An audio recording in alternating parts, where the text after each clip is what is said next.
Photo electric effect क्या होता है? फोटो मीन क्या होती है? लाइट।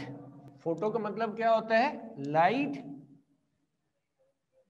इलेक्ट्रिक यहां पर इलेक्ट्रॉन से है। इफेक्ट फिनोमिना कि लाइट अगर किसी मेटल सरफेस पर पड़े और उस मेटल में से इलेक्ट्रॉन रिमूव हो जाएं तो इस फिनोमिना को हम क्या कहते हैं? फोटो इलेक्ट्रिक इफेक्ट कहते हैं। तो हम क्या कहते हैं जी? Photo electric effect. Photo electric effect क्या होता है? लिखिए जरा। When a light of suitable frequency, suitable क्यों है वो हमें समझ आ जाएगी। फ्रीक्वेंसी एनर्जी ऑफ फोटॉन के साथ रिलेटेड है, तो एनर्जी खास होगी तो फिर वो अपना काम कर सकेगी। फोटो इलेक्ट्रिक इफेक्ट की डेफिनेशन क्या है? When A light of suitable frequency falls on the metal surface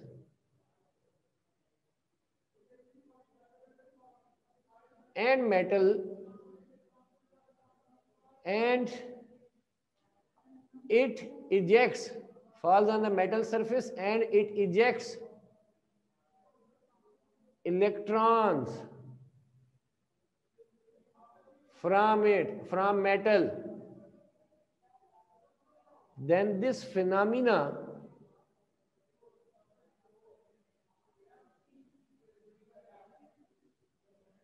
is known as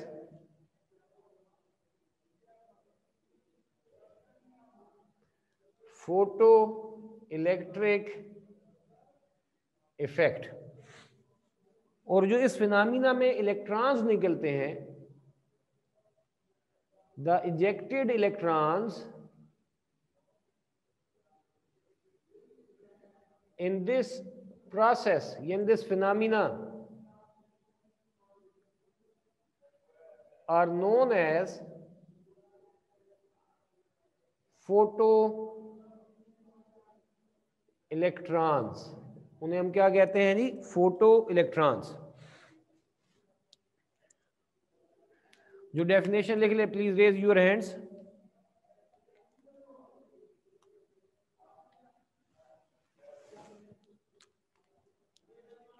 चलिए जी, थैंक यू।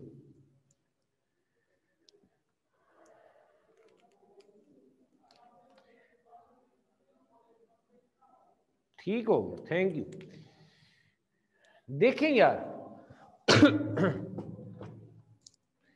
इधर देखेंगे सारे।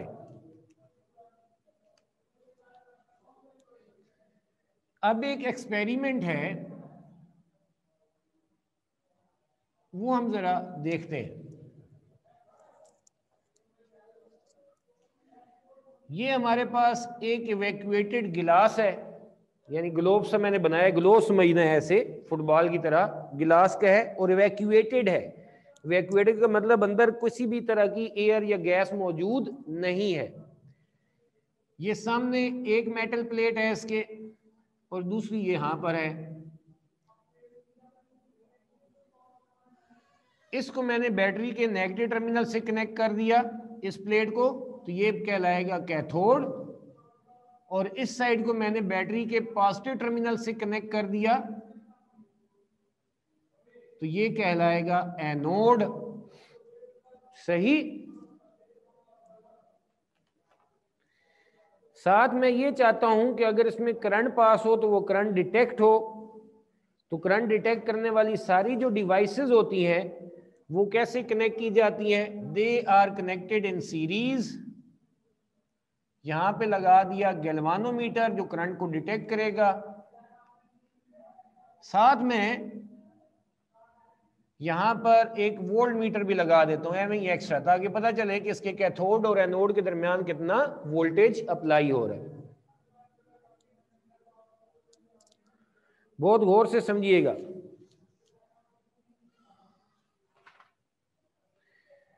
जी हम क्या कहते हैं, मैं बल्कि समझा देता हूं फिर उसके बाद मैं जल्दी से लिखता हूं, आप लोग भी लिखिएगा। ये क्या है, एक इवैक्यूएटेड गिलास है, उसके अंदर एक ये मेटल प्लेट है और एक ये मेटल प्लेट है। इस लेफ्ट साइड वाली मेटल प्लेट को मैंने बैटरी के नेगेटिव टर्मिनल से कनेक्ट कर दिया, तो जो नेगेटिव के साथ कनेक्टेड है उसे कैथोड कहेंगे, और जो हमारे पास इधर पॉजिटिव के साथ कनेक्टेड है उसे हम क्या कहेंगे, एनोड कहेंगे। फिर इसमें अगर करंट पास होता है तो उस वक्त करंट को डिटेक्ट करने के लिए गैल्वानोमीटर हमने लगा दिया। जो इस वक्त अभी उसकी जो नीडल है वो हमारे पास 0 पर है, ये उसकी मैक्सिमम वैल्यू इधर है।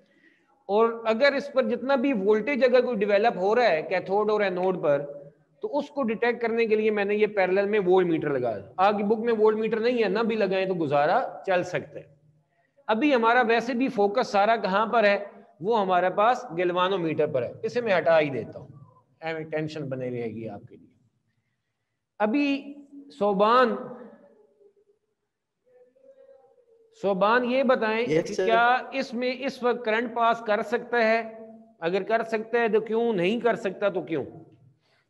नहीं कर सकता सर, क्योंकि वैक्यूम है तो बेस्ट इंडक्टर है।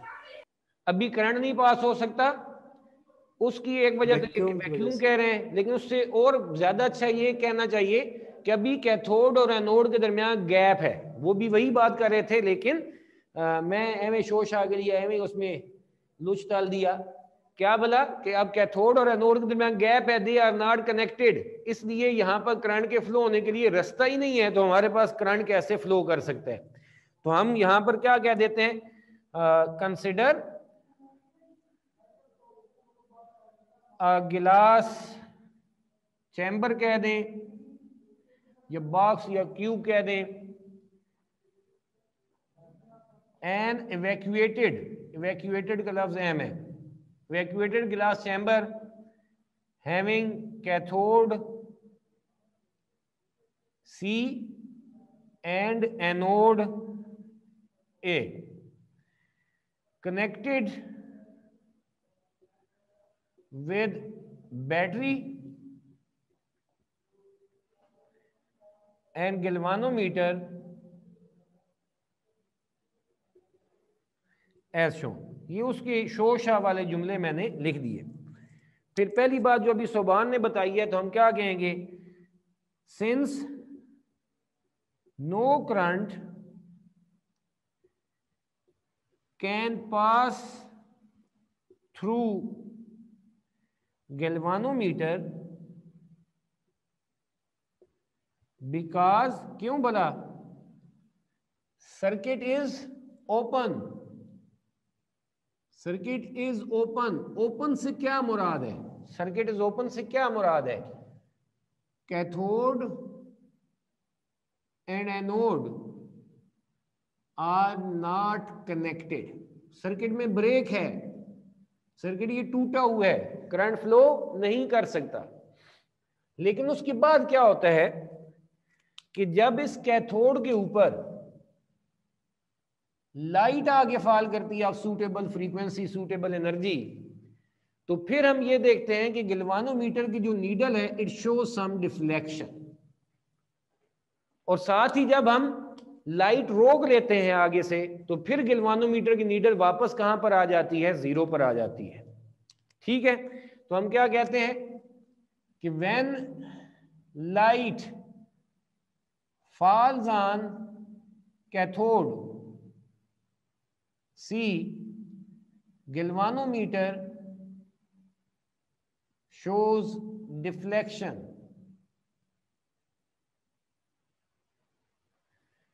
which means, जिसका क्या मतलब है, कोई बता सकता है? जिसका ये मतलब है कि जब लाइट आगे फॉल करेगी मेटल पर, मेटल के अंदर फ्री इलेक्ट्रॉन हम होते हैं या नहीं होते, हमद?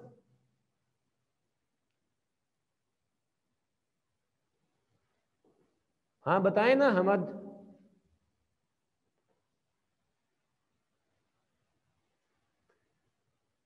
बोलो,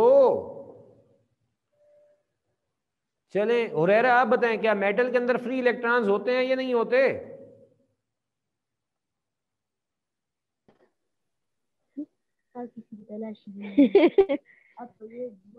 ये कौन है, अहमद खान? ओ एमन क्या है, खाना बना रही हो साथ? नो से वो मेरा भाई आ गया था सर इसलिए।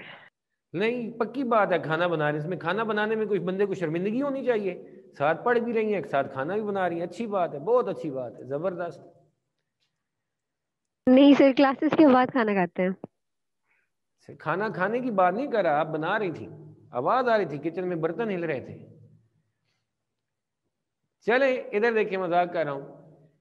हुरैरा भी क्लास में सोया हुआ है कि जब लाइट आके मेटल पर फॉल करती है, मेटल के अंदर होते हैं फ्री इलेक्ट्रॉन, उन इलेक्ट्रॉन को एनर्जी मिलती है, वो इलेक्ट्रॉन नेगेटिवली चार्ज होते हैं, वो मेटल से जैसे बाहर आते हैं, कैथोड पर नेगेटिव पोटेंशियल है, एनोड पर पॉजिटिव पोटेंशियल है, तो ये इलेक्ट्रॉन को एनोड क्या कर लेता है, अपनी तरफ अट्रैक्ट कर लेता है, जिसके नतीजे में सर्किट मुकम्मल होता है और एक करंट फ्लो होना शुरू हो जाता है।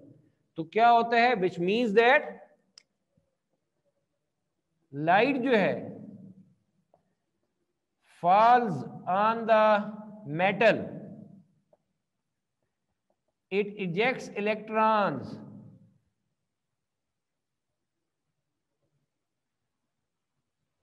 which are attracted, किससे अट्रैक्ट होते हैं, which are attracted by anode, जिस पर पॉजिटिव पोटेंशियल है, by anode, by positive anode क्या देते हैं, positive anode, it completes the circuit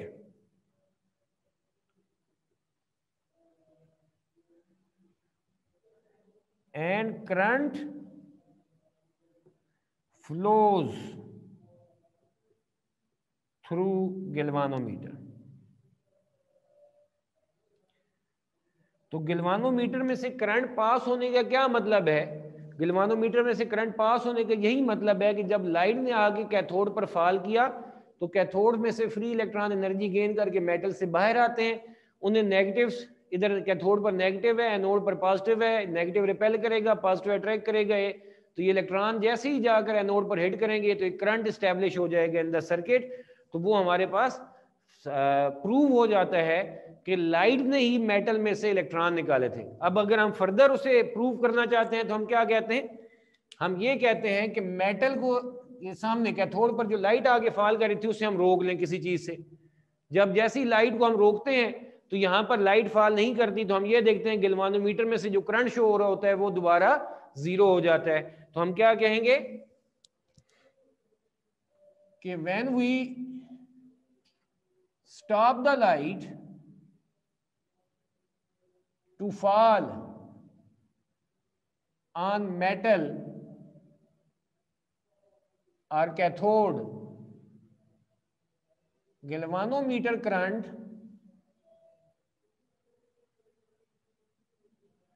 becomes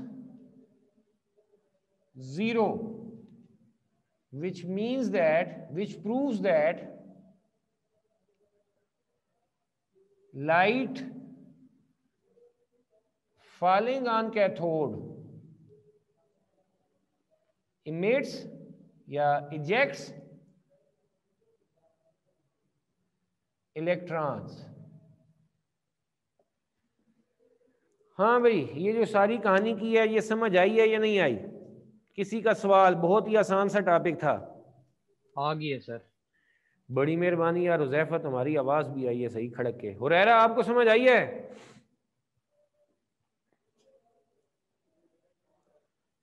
Huraira अगर आप क्लास में होते हैं लेकिन आपकी आवाज नहीं आ रही तो अपना माइक वगैरह ठीक करें यार। और सबको मेरे ख्याल में क्लियर है।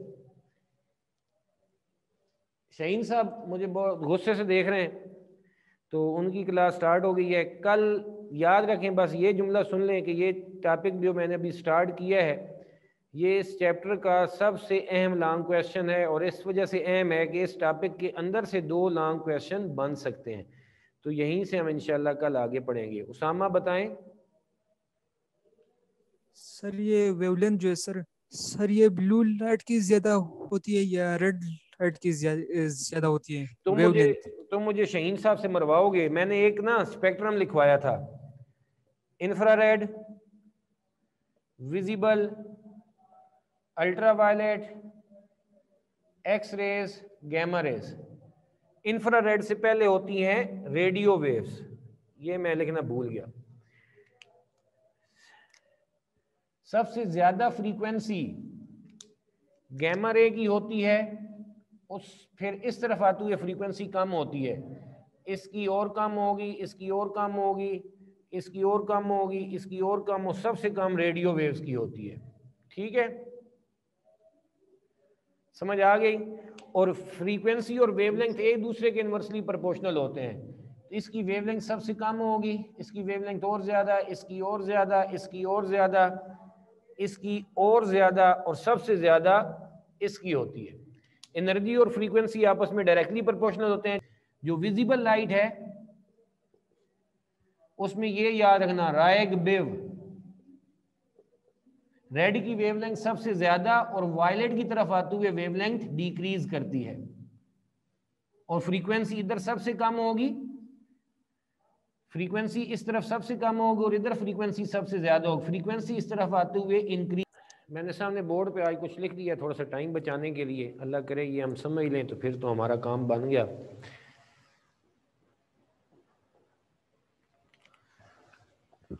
कल हमने फोटो इलेक्ट्रिक इफेक्ट पढ़ना शुरू किया था।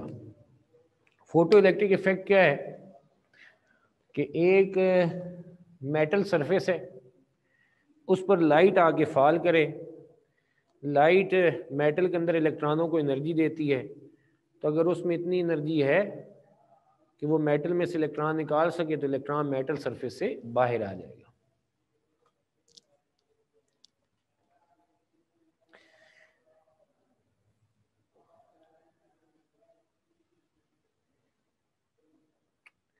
जी अरशद, आवाज आ रही है आपको? अरशद क्लास में पहुंच आए? Yes sir. सुनो, बाकी मेरे ख्याल में कल सारे मौजूद थे, आप नहीं थे। ये हमारे पास अगर कोई मेटल सरफेस है और इस मेटल सरफेस पर आकर लाइट आके फॉल करती है, मेटल सरफेस है, इस पर आके लाइट ने आके फॉल किया, लाइट अपनी एनर्जी देगी, इस मेटल के अंदर जो फ्री इलेक्ट्रॉन्स हैं, इलेक्ट्रॉन वो एनर्जी गेन करके मेटल से बाहर आएंगे। तो ये जो फिनोमिना हुआ कि मेटल पर लाइट का फॉल करना और उस लाइट का मेटल में से इलेक्ट्रॉन को बाहर निकालना, इस फिनोमिना को हम क्या कहते हैं? फोटो इलेक्ट्रिक इफेक्ट कहते हैं। इस फिनोमिना को हम क्या कहते हैं? Photo electric effect. अब ये जो फोटो इलेक्ट्रिक इफेक्ट है, इसको एक्सपेरिमेंटली प्रूव करने के लिए हमने एक एक्सपेरिमेंट डिस्कस किया था। ये एक्सपेरिमेंट हमने कुछ ऐसे बनाया था, क्या था कि एक हमारे पास इवैक्यूएटेड गिलास ग्लोब्स है, यानी गिलास का बना हुआ ग्लोब्स है, सफियर्स है। इवैक्यूएटेड का मतलब उसमें कोई भी अंदर गैस नहीं है, वैक्यूम है। दो चीज़ें हमने उसमें लगाई, दो मेटल प्लेट्स लगाई हुई हैं। एक ये है जिसके साथ मैंने सी लिखा है, दूसरी ये है जिसके साथ मैंने ऊपर ए लिखा है। ये सी इस चैम्बर की या इस इवैक्यूएटेड गिलास क्यूब की, सफियर की कैथोड जो है, इस वजह से कह रहे हैं इसे बैटरी के नेगेटिव टर्मिनल से कनेक्ट किया है, और ये जो है इसको एनोड इस वजह से कह रहे हैं कि इसे गैल्वानोमीटर के जरिए किसके साथ कनेक्ट किया है? बैटरी के पॉजिटिव टर्मिनल के साथ कनेक्ट किया था। तो ये कैथोड बन गया, ये एनोड बन गया। अगर इसमें करंट पास होगा तो उसे डिटेक्ट करने के लिए हमने आगे क्या लगाया हुआ है? गैल्वानोमीटर लगाया हुआ है। ठीक हो गया। तो ये जो हमारे पास इस वक्त सूरत हाल है, अभी इस पर कोई लाइट फॉल नहीं कर रही, तो कैथोड और एनोड इनके दरमियान गैप है, सर्किट ब्रेक हुआ है, करंट पास नहीं करेगा। ठीक हो गया। इसलिए गैल्वानोमीटर की नीडल किस पर रहेगी? जीरो पर रहेगी। Galvanometer needle will be on zero, no current is there. लेकिन जैसे ही हम इसके ऊपर एक सूटेबल फ्रीक्वेंसी वाली लाइट फॉल करवाते हैं, लाइट आके इस पर फॉल करती है, तो हमें नजर आता है कि गैल्वानोमीटर की needle will show some deflection, उसके नतीजे में उसमें क्या फ्लो करता है, कुछ करंट फ्लो करता है। ठीक हो गया। तो इसका मतलब है यहां पर लाइट फॉल की, लाइट ने मेटल के अंदर जो इलेक्ट्रॉन थे उनको रिमूव किया, इलेक्ट्रॉन मेटल सरफेस से बाहर आया, उस इलेक्ट्रॉन पर नेगेटिव चार्ज होता है, एनोड पर पॉजिटिव पोटेंशियल है, कैथोड पर नेगेटिव है, तो इस नेगेटिव को ये इलेक्ट्रॉन रिपेल करेंगे, नेगेटिव पोटेंशियल इलेक्ट्रॉन को रिपेल करेगा, पॉजिटिव अट्रैक्ट करेगा, वो इधर आकर एनोड पर हिट करेंगे।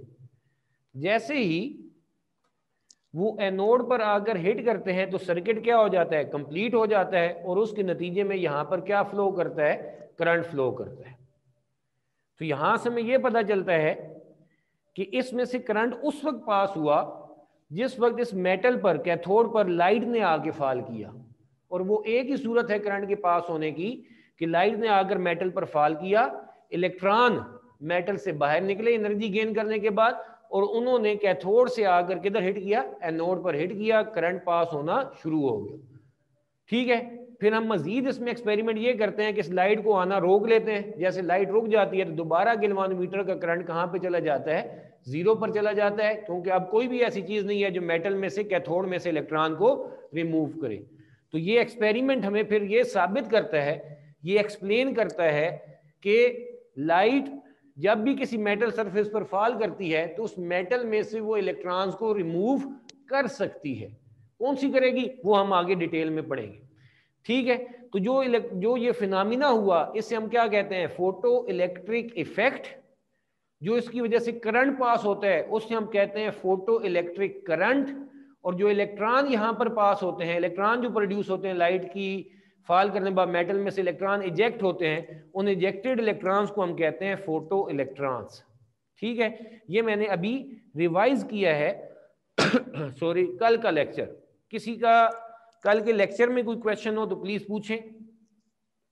फिर ये मैंने आगे लिखा है आज का लेक्चर, इसको हम जरा एक्सप्लेन करेंगे। किसी का है सवाल? हुरैरा आपकी आवाज नहीं आती यार। हाँ आ रही है, जरा ऊंचा बोलें। कोई सवाल है आपका? No sir. चलो अब सही आवाज आई है, शुक्र है आपके। बस माइक ऑफ कर लें, जब सवाल करना हो फिर ऑन कीजिएगा। ठीक है, उस पर उसी के बटन पे क्लिक कर दें। जी मेरा सोना, आज हमारा टॉपिक का दूसरा हिस्सा है, और वो है कि जब लाइट मेटल सरफेस पर फॉल करती है, इलेक्ट्रॉन वहां से निकलते हैं, तो इलेक्ट्रॉन मूव करके जाते हैं कैथोड से एनोड पर। अगर उन पर पोटेंशियल ना भी हो तो इलेक्ट्रॉन जो बाहर निकलेंगे दे शुड मूव, उनको एनर्जी मिली हुई है। तो उन इलेक्ट्रॉन की मैक्सिमम काइनेटिक एनर्जी कितनी होगी उसको हम मालूम करना चाहते हैं। यानी जो फोटो इलेक्ट्रॉन्स हैं, when they are ejected by the light from a metal surface, what is there maximum kinetic energy, ये हमारा सवाल है। सबसे पहली बात, क्या जो इलेक्ट्रॉन मेटल सरफेस से बाहर निकलते हैं लाइट फॉल करने के बाद, क्या उनकी एनर्जी सबकी एक जैसी होगी या डिफरेंट हो सकती है? आपका जहन क्या कहता है, कोई मुझे एक्सप्लेन करे।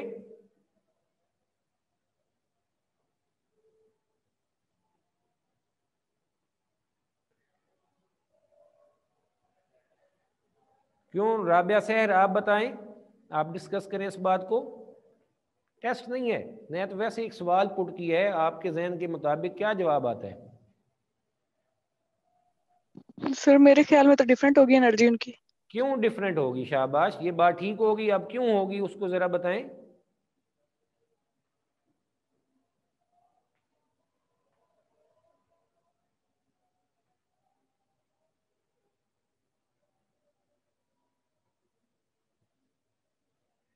जल्दी से बोलो लड़की।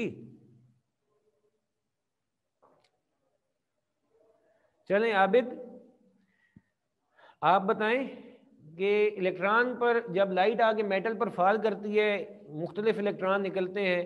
राबिया ने ये बता दिया कि जो इलेक्ट्रॉन निकलेंगे उन सारों की काइनेटिक एनर्जी मुख्तलिफ होगी। आपके जहन के मुताबिक लाइट हम एक ही तरह की भेज रहे हैं, मसलन रेड लाइट से वो निकल रहे हैं तो रेड लाइट सिर्फ थ्रो कर रहे हैं, तो अब आपके जहन के मुताबिक उन इलेक्ट्रॉन की काइनेटिक एनर्जी डिफरेंट क्यों होगी आबिद? कोलिजन की वजह से सर। चलें एलेबोरेट करते हैं। साइम आपने हाथ खड़ा किया, बताएं। सर मतलब किसी इलेक्ट्रॉन कोई हायर शेल में होगा, कोई लोअर शेल में होगा, तो उस हाँ, वजह से। अच्छा नहीं, इसमें हम वो ही सिर्फ इलेक्ट्रॉन निकलेंगे जो मेटल के अंदर फ्रीली मूव कर रहे हैं। ठीक सर हो मैं गया? बताऊं? जी जोया। सर मतलब कि उसके ऊपर अगर एक इलेक्ट्रॉन है उसके ऊपर एक वेव पड़ती है और दूसरा इलेक्ट्रॉन है उसके ऊपर दो वेव्स पड़ती हैं, तो इस तरह दूसरे इलेक्ट्रॉन की काइनेटिक एनर्जी ज्यादा होगी। अच्छा चलें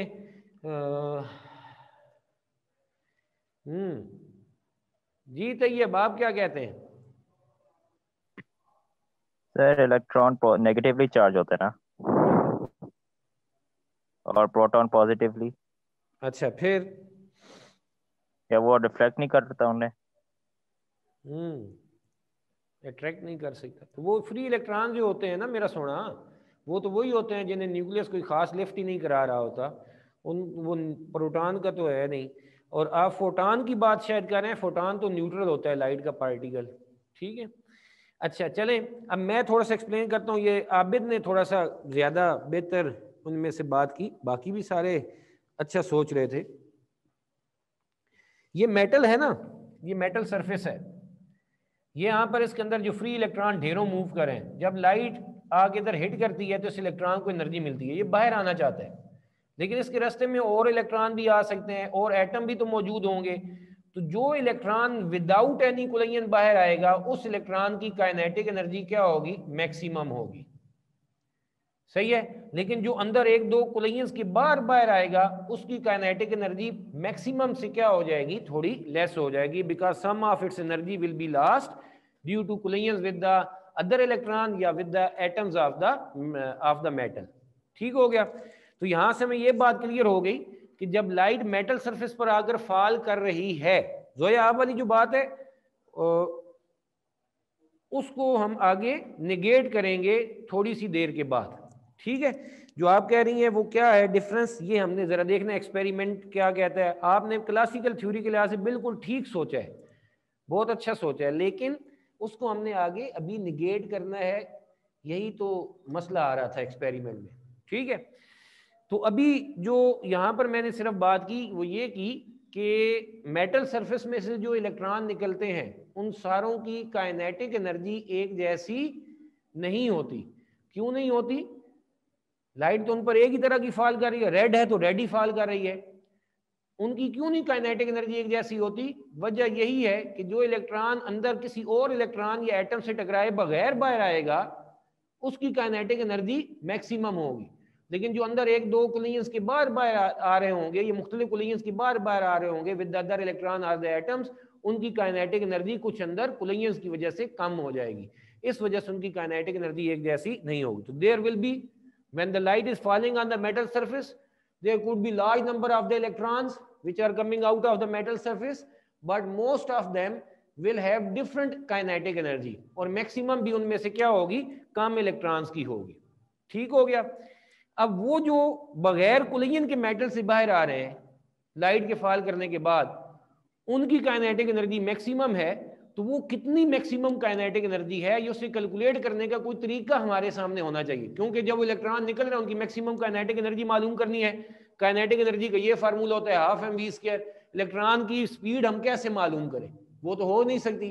तो कुछ ऐसा पैटर्न हमें चाहिए कि हम उनकी काइनेटिक एनर्जी कैलकुलेट भी कर लें और ऐसी टर्म से कैलकुलेट करें जिसको मेजर करना हमारे लिए आसान। ये दो काम हमने सीखने, एक कैसे होगी और दूसरा वो कैसे मेजर करेंगे, ये हमने देखना जी। Maximum kinetic energy of photo electrons, ये मालूम करने के लिए हम कुछ काम करते हैं। अब ये मैं वाला मिटा रहा हूं। हमने क्या किया था, देखिए इधर, इस मेटल प्लेट को कहा था कैथोड क्योंकि ये बैटरी के नेगेटिव टर्मिनल से कनेक्टेड है, और इसको एनोड कहा था क्योंकि ये बैटरी के पॉजिटिव टर्मिनल से कनेक्टेड है। Maximum kinetic energy of photo electron मालूम करने के लिए हम बैटरी के टर्मिनल्स रिवर्स कर देंगे। कैसे रिवर्स करेंगे? कैथोड जो नेगेटिव के साथ अटैच था, अब इसे बैटरी के पॉजिटिव टर्मिनल से कनेक्ट कर देना है। एनोड जो पॉजिटिव के साथ अटैच था, इसे हमने बैटरी के नेगेटिव टर्मिनल से कनेक्ट कर देना है। और साथ में ये वेरिएबल बैटरी लगा रहा हूं। हमने क्योंकि वोल्टेज को वेरी करना है, इसलिए यहां पर वेरिएबल बैटरी, ये वेरिएबल बैटरी का सिंबल है, यानी साथ डिमर लगा दिया, ये जो फैन वाला होता है, जिससे वोल्टेज को मैं कम या ज्यादा कर सकता हूं। ठीक है। और यहां पर मैं वोल्टेज मेजर करने के लिए एक वोल्ट मीटर भी पैरेलल में लगा देता हूं। तो हमने बेसिकली यही एक काम किया है। बाकी तो ये वोल्टेज मेजर करने के लिए मैंने वोल्ट मीटर लगा दिया। बुक में ये डायग्राम नहीं है, बनानी है। क्या है भला, जरा गौर से। कैथोड जो पहले नेगेटिव पोटेंशियल पर था, बैटरी के टर्मिनल रिवर्स करके उसे बैटरी के पॉजिटिव टर्मिनल से कनेक्ट कर दिया। एनोड जो पहले पॉजिटिव पर होता है, उसे हमने बैटरी के नेगेटिव टर्मिनल से कनेक्ट कर दिया। ठीक है। अब इनको हमने नाम नहीं चेंज कर देने कि अब इस पर पॉजिटिव आ गया तो इसे कैथोड कह दूं, इसे एनोड कह दूं, इस पर नेगेटिव आ गया इसे कैथोड कह दूं। नहीं, अब आपने याद रखना है कि आपने क्या कहना है कि we reverse the terminal of the battery, जिसकी वजह से कैथोड पर अब पॉजिटिव पोटेंशियल है और एनोड पर अब कौन सा पोटेंशियल है? नेगेटिव है। इस बात का ध्यान रखना है, कंफ्यूज नहीं होना।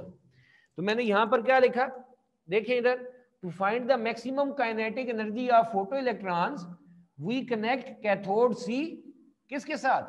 With the positive terminal of the battery and anode ए with the negative terminal of the battery. Anode को हमने बैटरी के नेगेटिव टर्मिनल से कनेक्ट कर दिया। That means we reverse the battery terminals. हमने बैटरी के टर्मिनल्स जो पहले पॉजिटिव और नेगेटिव ऐसे लगे हुए थे, उनको रिवर्स कर दिया, उलट कर दिया। अब हम क्या, अब हमारे पास इससे क्या होगा, यही बात समझने वाली है सबसे। वो ये होगा कि लाइट आकर फॉल की मेटल सरफेस पर, मेटल के अंदर के जो इलेक्ट्रॉन्स थे उनको एनर्जी मिली, फ्री इलेक्ट्रॉन्स को। वो फ्री इलेक्ट्रॉन वाले जो इलेक्ट्रॉन्स हैं वो मेटल से बाहर आया, एक या दो जितने भी थे। जैसे वो बाहर आया तो पहले इधर उनकी मौज थी, क्योंकि एनोड पर पॉजिटिव था तो किसी इलेक्ट्रॉन की एनर्जी कम थी, काइनेटिक एनर्जी कम थी या ज्यादा थी, एनोड उसको क्या कर लेता था, पॉजिटिव होने की वजह से अपनी तरफ अट्रैक्ट कर लेता था। ज्यादा इलेक्ट्रॉन एनोड पर आकर हिट कर रहे थे, जिससे करंट क्या था, ज्यादा था। लेकिन अब हमारे पास क्या है, एनोड पर नेगेटिव पोटेंशियल है। तो जब लाइट आके फॉल करती है मेटल सरफेस पर, इलेक्ट्रॉन मेटल से बाहर आता है, तो आगे से एनोड जो होता है नेगेटिव, वो उनको अट्रैक्ट करने की बजाय रिपेल कर रहा होता है, बाहर वापस जाओ वापस जाओ। लेकिन वो जब बाहर निकले, उनके पास एनर्जी है, तो वो फोर्सफुली जाकर एनोड को हिट कर सकते हैं। लेकिन सिर्फ वही हिट कर सकेंगे जिनके पास इतनी एनर्जी हो कि वो इस नेगेटिव, एनोड के नेगेटिव की वजह से जो रिपल्शन है उसे ओवरकम कर सके। अब सारे उधर आकर हिट नहीं करेंगे, सिर्फ वही आकर कैथोड से एनोड पर आकर हिट करके सर्किट मुकम्मल करेंगे जो इस एनोड की नेगेटिव पोटेंशियल की जो रिपल्शन है उसको ओवरकम कर सके। यानी उनके पास इतनी एनर्जी होनी चाहिए कि यहां पर जो वोल्टेज डेवलप हो गया है, वो वोल्टेज इनको रोकने के लिए जो वर्क कर रहा है, उसके मुकाबले में उनके पास काइनेटिक एनर्जी उसके मुकाबले में ज्यादा हो। तो यहां पर मैंने क्या लिखा, जब हमने ऐसा किया, लाइट फॉल की, इलेक्ट्रॉन मेटल से बाहर निकला, अब एनोड वेलकम नहीं कर रहा, वो कह रहा है वापस दफा हो जाओ। ठीक है। तो अब कौन सा जाकर कैथोड से एनोड पर इलेक्ट्रॉन हिट करेगा, जिसके पास इतनी एनर्जी होगी कि इस नेगेटिव पोटेंशियल को ओवरकम, नेगेटिव पोटेंशियल की रिपल्शन को ओवरकम कर सके। तो ये मैंने लिखा, now only those electrons will reach anode which can overcome repulsion of the anode, जो एनोड की रिपल्शन को ओवरकम कर सके। हाँ जी। अब अगली बात, दूसरा मैंने साथ एक और भी तरीका बताया, एक और भी बात बताई है। अब क्या हो रहा है यहां पर समझो, यहां पर इस कैथोड और एनोड पर बैटरी की वजह से कुछ वोल्टेज अप्लाई हो रहा है, ये वोल्टेज, और अब ये ऐसा वोल्टेज है जो इलेक्ट्रॉन को कैथोड से एनोड पर आने की मदद नहीं दे रहा, बल्कि उनको रोकने की कोशिश कर रहा है। ये रिवर्स वोल्टेज है। तो ये रिवर्स वोल्टेज अपने इस वोल्टेज की मदद से, बैटरी के यहां पर वोल्टेज अपने इस वोल्टेज की मदद से, जितना भी हमने यहां पर अप्लाई किया है इन दोनों कैथोड और एनोड पर, वो एक वर्क कर रहा है इलेक्ट्रॉन्स पर, ताकि वो कैथोड से एनोड पर ना पहुंच पाए। तो वो वर्क कितना कर रहा है, कि work done by the reverse voltage to stop electrons is, वो कितना होगा? वर्क का क्या फार्मूला है, आप लोगों ने फर्स्ट चैप्टर से पढ़ते आ रहे हैं, W is equal to Q V, charge या इलेक्ट्रॉन ई, वोल्टेज इस वक्त जो हमने अप्लाई किया है वो है V। तो ये वो वर्क है जो कौन कर रहा है? ये बैटरी का वोल्टेज कर रहा है, या एनोड का नेगेटिव पोटेंशियल कर रहा है। जो क्या कर रहा है? वो कैथोड से आने वाले इलेक्ट्रॉन को कैथोड से एनोड पर आने से रोक रहा है, एक अपोजिट डायरेक्शन से वर्क कर रहा है, रोकने की कोशिश कर रहा है। वो वर्क कितना हो रहा है? That is equal to EV। अब मसलन ये वर्क बैटरी कर रही है 10 इलेक्ट्रॉन वोल्ट का, तो अब वो जो इलेक्ट्रॉन जो मेटल में से बाहर आ रहे हैं, जिनकी काइनेटिक एनर्जी 10 इलेक्ट्रॉन वोल्ट या इससे ज्यादा होगी, वही कैथोड से एनोड पर इस रिपल्शन को ओवरकम करके यहां पर पहुंच सकेंगे। लेकिन जिन इलेक्ट्रॉन की एनर्जी 5 इलेक्ट्रॉन वोल्ट है, 7 इलेक्ट्रॉन वोल्ट है, 2 इलेक्ट्रॉन वोल्ट है, वो कभी भी कैथोड से एनोड पर नहीं पहुंच पाएंगे। तो यहां पर हमने क्या कहा, सुने कि work done by the reverse voltage to stop the electrons is, वो कितना है? W is equal to Q V. Q की जगह पर हमने इलेक्ट्रॉन लिख दिया E।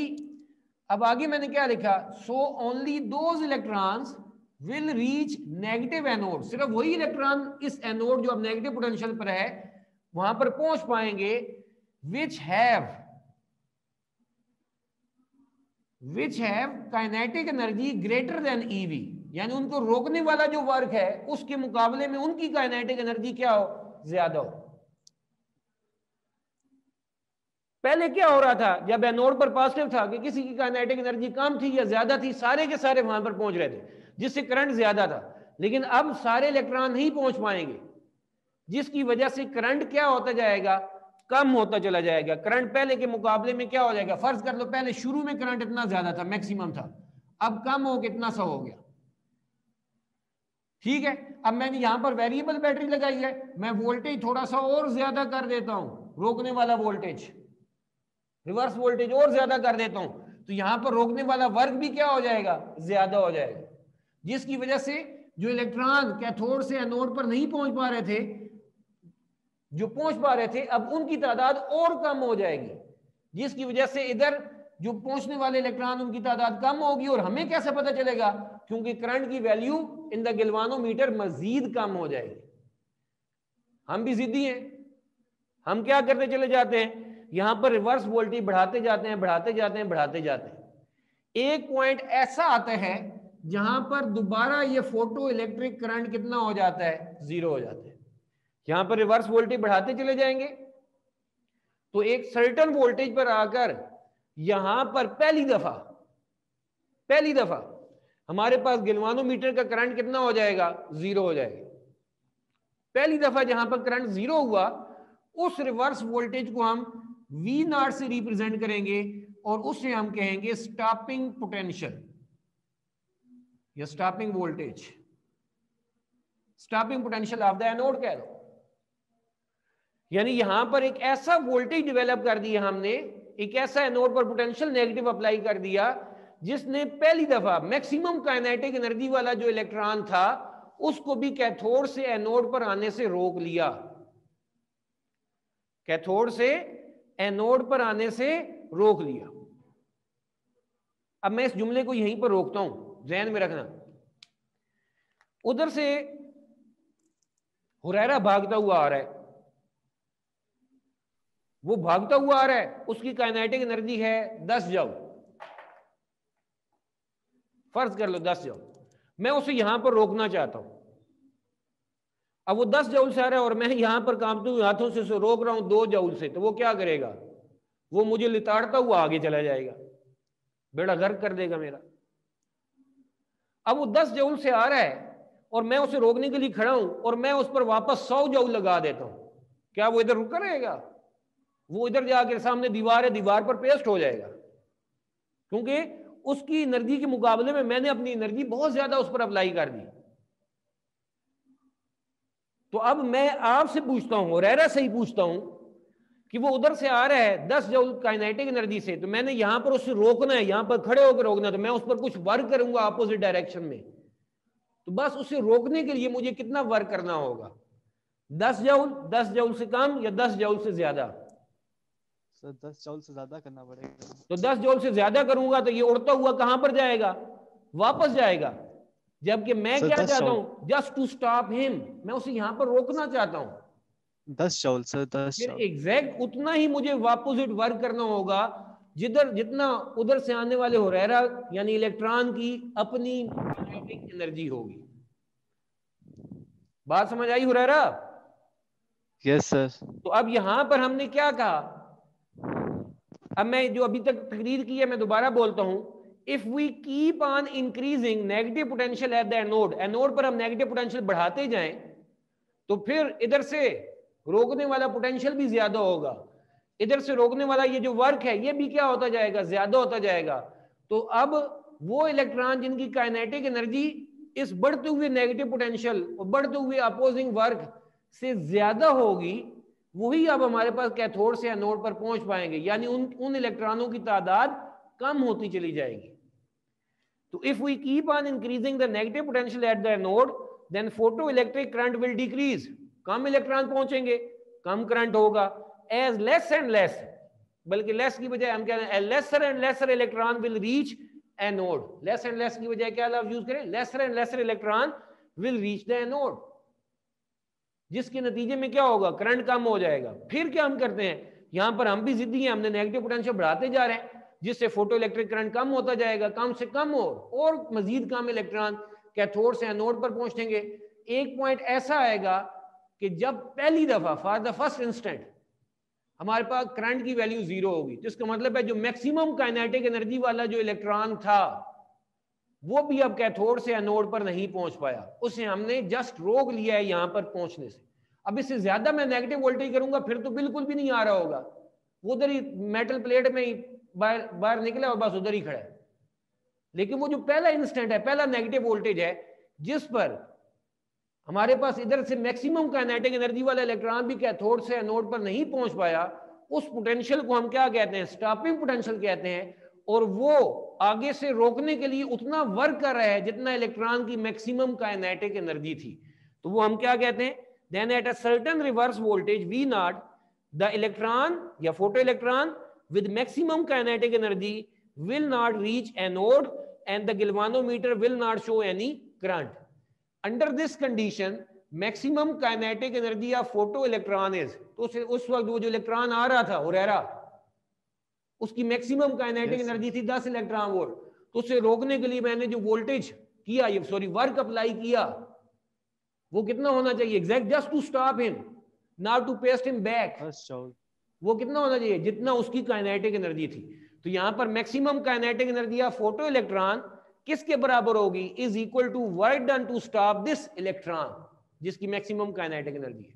तो maximum kinetic energy of the electron किसके बराबर है, जितना मैंने उस पर वर्क किया, वर्क कितना किया स्टॉपिंग पोटेंशियल पर, e V naught Q V के फार्मूले से, और ये इलेक्ट्रॉन की मैक्सिमम काइनेटिक एनर्जी, और इलेक्ट्रॉन की मैक्सिमम काइनेटिक एनर्जी कितनी है, half m v square maximum, ऐसे भी लिख सकते हैं, is equal to e V naught. दो तरीके से हम उसको लिख सकते हैं।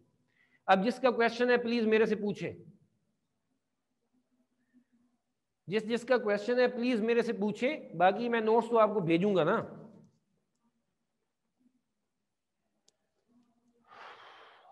प्लीज पूछें किसी का क्वेश्चन है, और अगर समझ आ गई है तो प्लीज रेज यूर हैंड्स ताकि मैं आगे फिर चला जाऊं।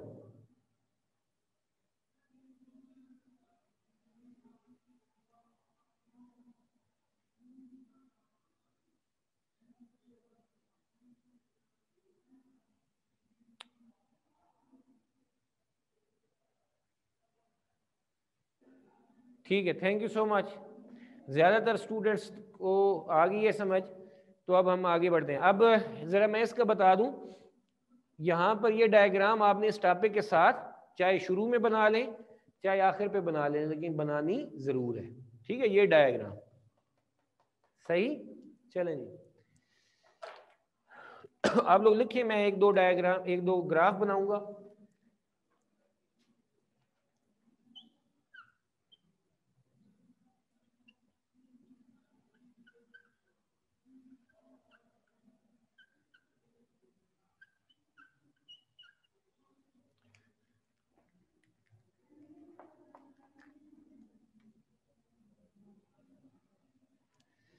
जी, ये दो ग्राफ मैंने आप लोगों के सामने बनाए हैं, जो इसके एक्सपेरिमेंट्स का डेटा इकट्ठा किया गया, कभी वोल्टेज कम किया गया, कभी ज़्यादा किया गया, कभी पॉजिटिव वोल्टेज ज़्यादा किया गया, कभी नेगेटिव वोल्टेज ज़्यादा किया गया सेम लाइट इस्तेमाल करके, कभी कम इंटेंसिटी वाली, कभी ज़्यादा इंटेंसिटी वाली, कभी थोड़ी फ्रीक्वेंसी वाली, कभी ज़्यादा फ्रीक्वेंसी वाली, और उससे जो ग्राफ मुख्तलिफ किस्म के मिले वो हमारे ये सामने आ गए।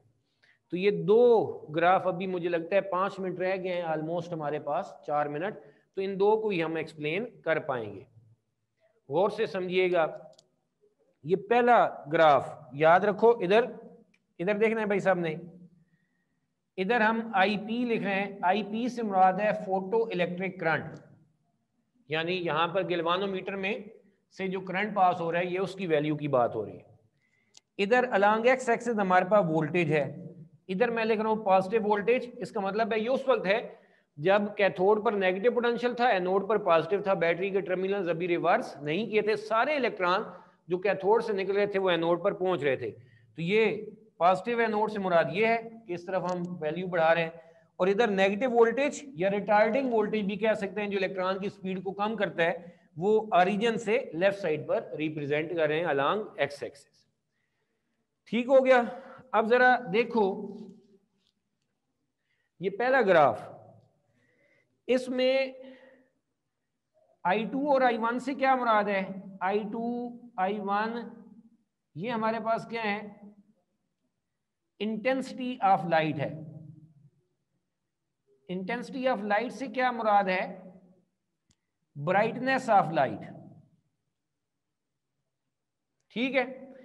मसलन ये हमने एक्सपेरिमेंट किया, फर्ज कर लो ये जो कलर मैंने रिप्रेजेंट किया ब्लू से ही, लेकिन एक 0 वाट का बल्ब इस्तेमाल किया और एक 100 वाट का बल्ब इस्तेमाल किया, एक 500 वाट का इस्तेमाल किया, तो हर एक की ब्राइटनेस क्या होगी? सेम होगी, डिफरेंट होगी? लाइट की डिफरेंट होगी। तो ये जो I2 है ये ज्यादा ब्राइटनेस वाला लाइट है, इसकी इंटेंसिटी ज्यादा है, और I1 कम इंटेंसिटी वाले लाइट से हमने एक्सपेरिमेंट किया। I2 is greater than I1। तो सबसे पहले तो हमें यह पता चला कि जब ब्राइटनेस ज्यादा है, जिसकी इंटेंसिटी ज्यादा है, जिस लाइट की ब्राइटनेस ज्यादा है, जिसकी इंटेंसिटी ज्यादा है, उसके लिए फोटो इलेक्ट्रिक करंट भी ज्यादा है, और जिसकी इंटेंसिटी कम है उसके लिए फोटो इलेक्ट्रिक करंट भी कम है। तो इसका क्या मतलब आ गया?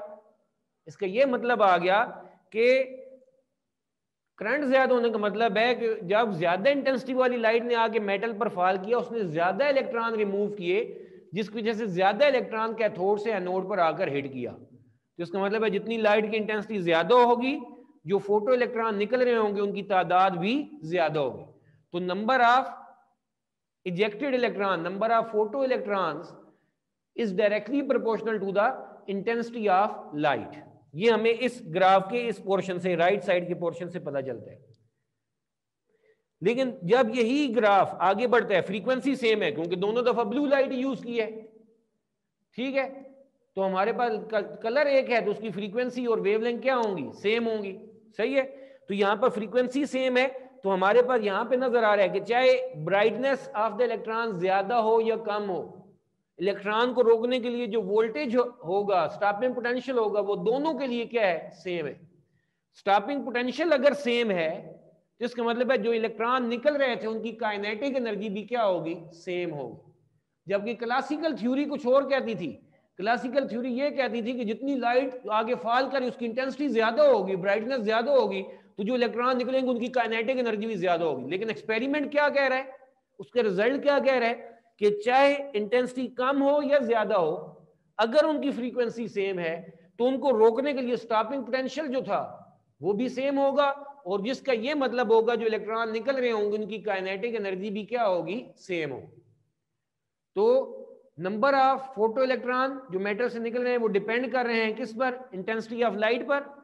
दूसरा, इलेक्ट्रॉन की kinetic energy, maximum kinetic energy, वो इंटेंसिटी पर depend, intensity of the light पे डिपेंड नहीं करती। ये बात हो गई। ये अभी मैं पॉइंट लिखवा भी दूंगा या लिख दूंगा, आप लोगों को भेज दूंगा। आप लोग इधर जरा देखें। अब ये दो लाइट्स हैं, अगर क्लास एंड होगी तो फिर हम अगले लेक्चर में देखेंगे। ये दो लाइट्स हैं, दोनों की इंटेंसिटी सेम है। एक मैंने रेड बना दी, दूसरी मैंने ब्लू बना दी।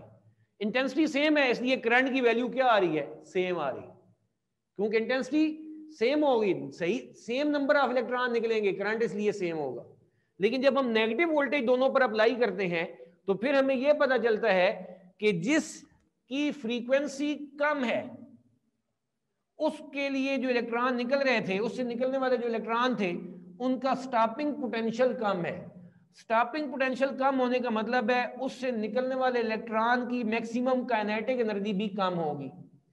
और जिसकी फ्रीक्वेंसी ज्यादा है, F2 ज्यादा है F1 से, जिसकी फ्रीक्वेंसी ज्यादा है तो उससे निकलने, उसकी वजह से जो मेटल सरफेस से जो इलेक्ट्रॉन निकलने हैं उनको रोकने के लिए हमें ज्यादा पोटेंशियल अप्लाई करना पड़ना है नेगेटिव, इसलिए उनकी काइनेटिक एनर्जी भी क्या होगी, ज्यादा होगी।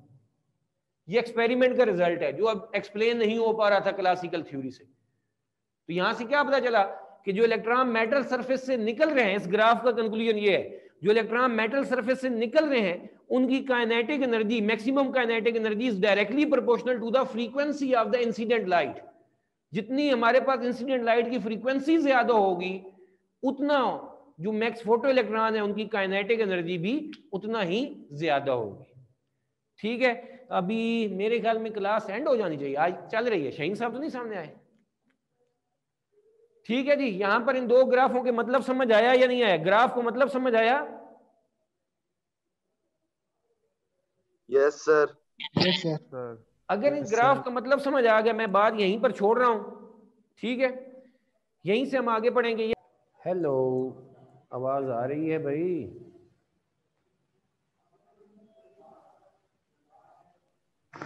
वालेकुम सलाम सर।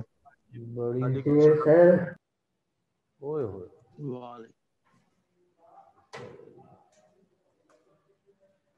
अच्छा देखें, हमने ये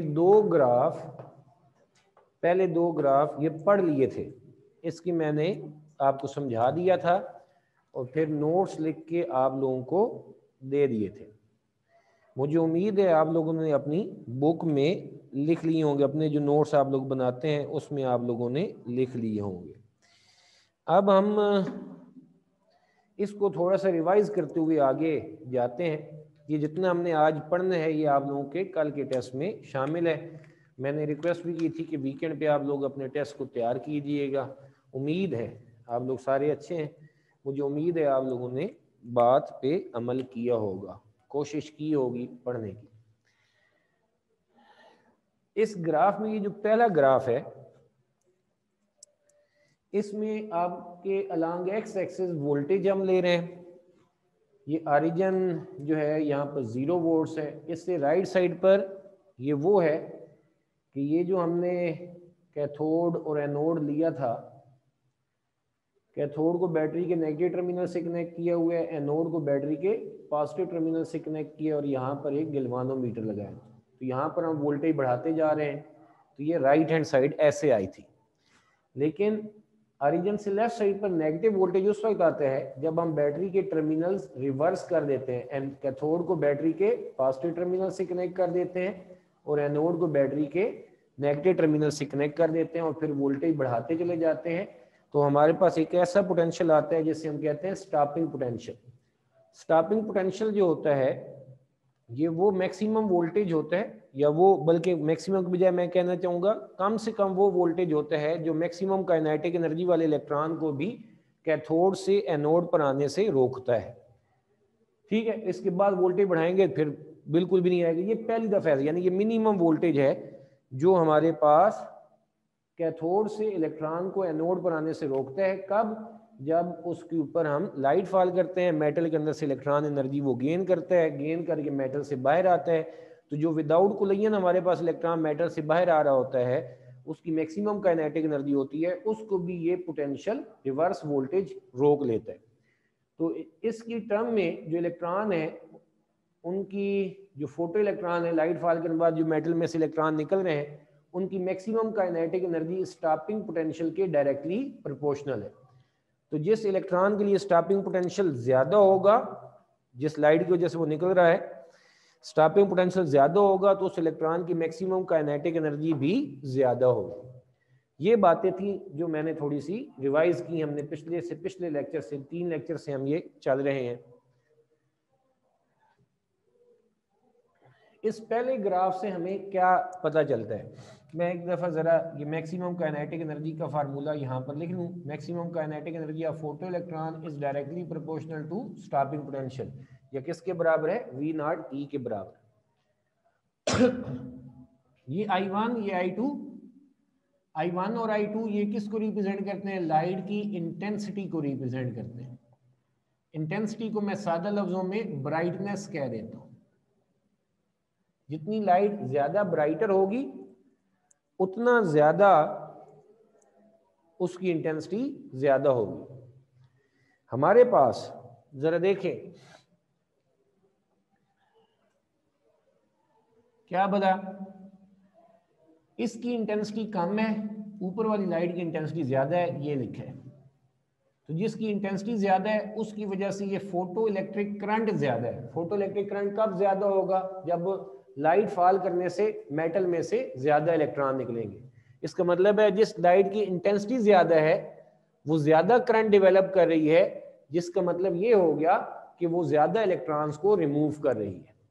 इंटेंसिटी कम है लाइट की, ब्राइटनेस कम है, वो कम करंट डेवलप कर रही है। इसका मतलब ये हो गया कि वो मेटल के अंदर से कम इलेक्ट्रॉन्स डेवलप कर रही है, कम इलेक्ट्रॉन्स को इजेक्ट कर रही है। तो यहां से हमें ये कंक्लूजन आया कि इंटेंसिटी ऑफ लाइट, जो इंसिडेंट लाइट है, जो कैथोड के ऊपर लाइट आगे फॉल कर रही है, उसकी इंटेंसिटी जितनी ज्यादा होगी, वो जो इलेक्ट्रॉन्स रिमूव कर रही है मेटल सरफेस से, नंबर ऑफ फोटो इलेक्ट्रॉन्स, उनकी तादाद भी ज्यादा होगी। ये ग्राफ हमें ये बता रहा है। ये पहली इंफॉर्मेशन है जो उसके राइट हैंड साइड से हमें मिली थी।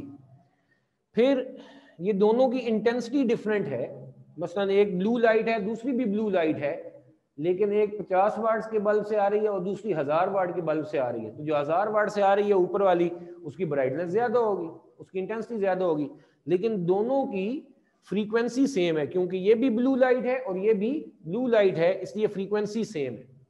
तो इंटेंसिटी एक की ज्यादा है, जो लाइट आगे मेटल पर फॉल कर रही है उसकी एक की इंटेंसिटी ज्यादा है, दूसरे की इंटेंसिटी कम है। लेकिन यहाँ पर गौर करें कि उन दोनों लाइट्स, चाहे इंटेंसिटी कम है या ज्यादा है, अगर फ्रीक्वेंसी सेम है तो स्टॉपिंग पोटेंशियल इलेक्ट्रॉन को, मैक्सिमम काइनेटिक एनर्जी वाले इलेक्ट्रॉन को रोकने के लिए स्टॉपिंग पोटेंशियल है वो दोनों के लिए सेम है।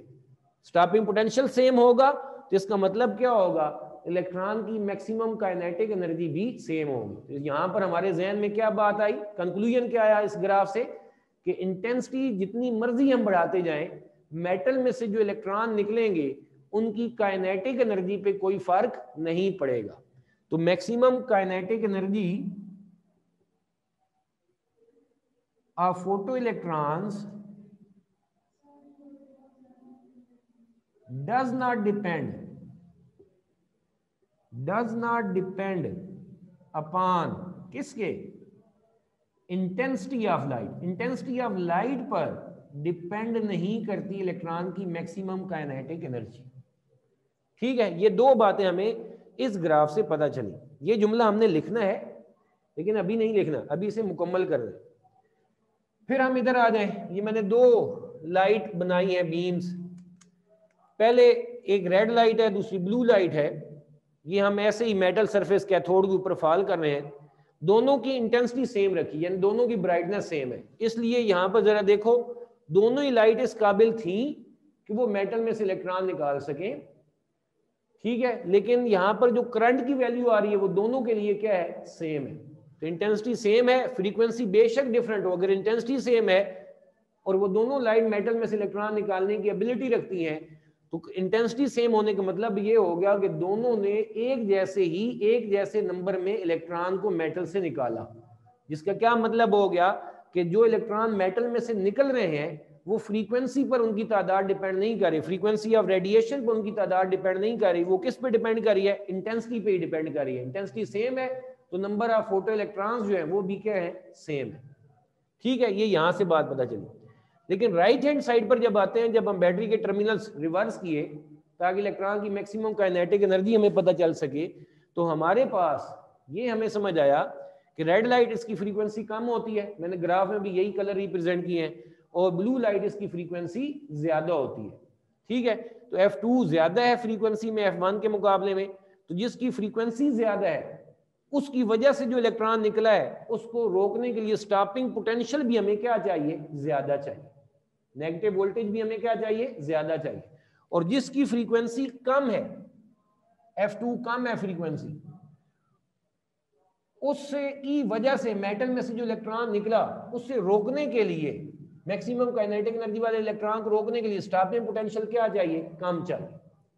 फ्रीक्वेंसी ज्यादा तो स्टॉपिंग पोटेंशियल ज्यादा, स्टॉपिंग पोटेंशियल ज्यादा तो जो इलेक्ट्रॉन हमारे पास निकल रहे हैं उनकी मैक्सिमम काइनेटिक एनर्जी भी ज्यादा। तो यहां से हमें क्या कंक्लूड किया था हमने कि maximum kinetic energy of photo electrons directly proportional है किसके, फ्रीक्वेंसी ऑफ लाइट के, लाइट की फ्रीक्वेंसी के डायरेक्टली प्रोपोर्शनल है। तो अगर फ्रीक्वेंसी हमारे पास ज्यादा होगी, अगर फ्रीक्वेंसी हमारे पास लाइट की ज्यादा होगी तो जो इलेक्ट्रॉन निकल रहे होंगे उनकी मैक्सिमम काइनेटिक एनर्जी भी ज्यादा होगी।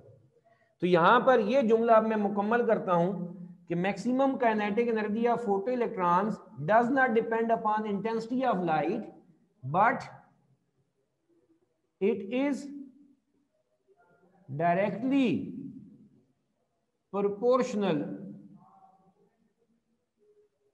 to frequency of light।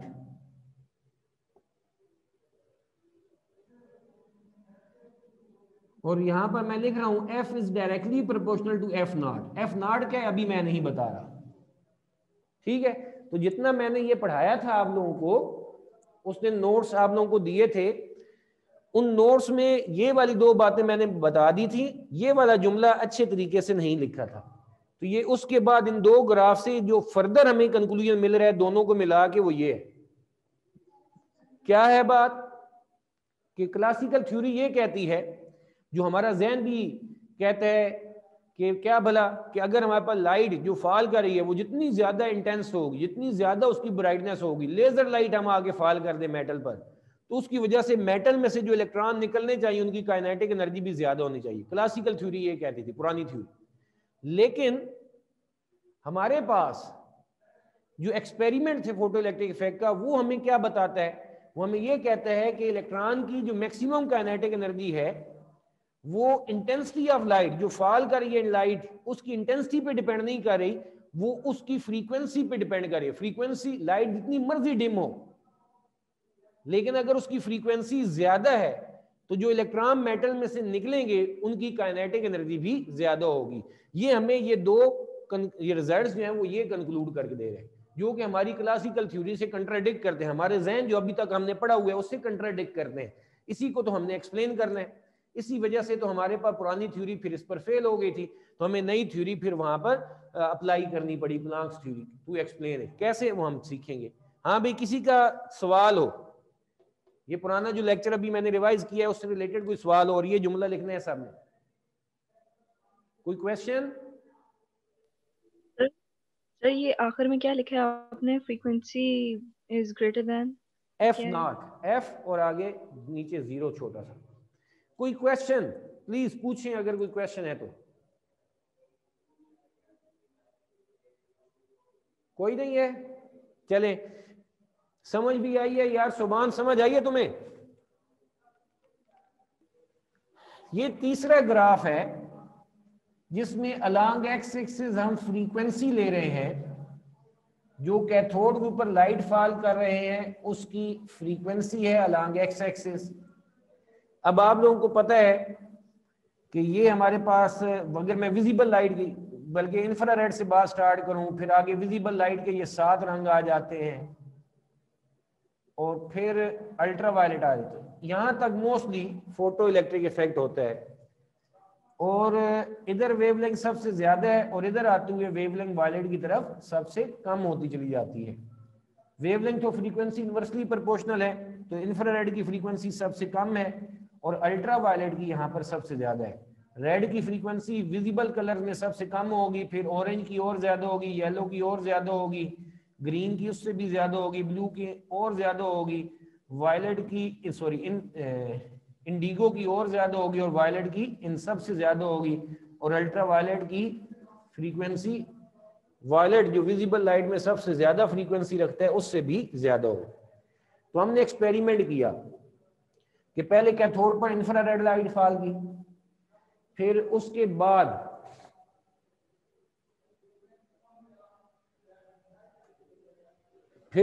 बाद हमने रेड लाइट फॉल की।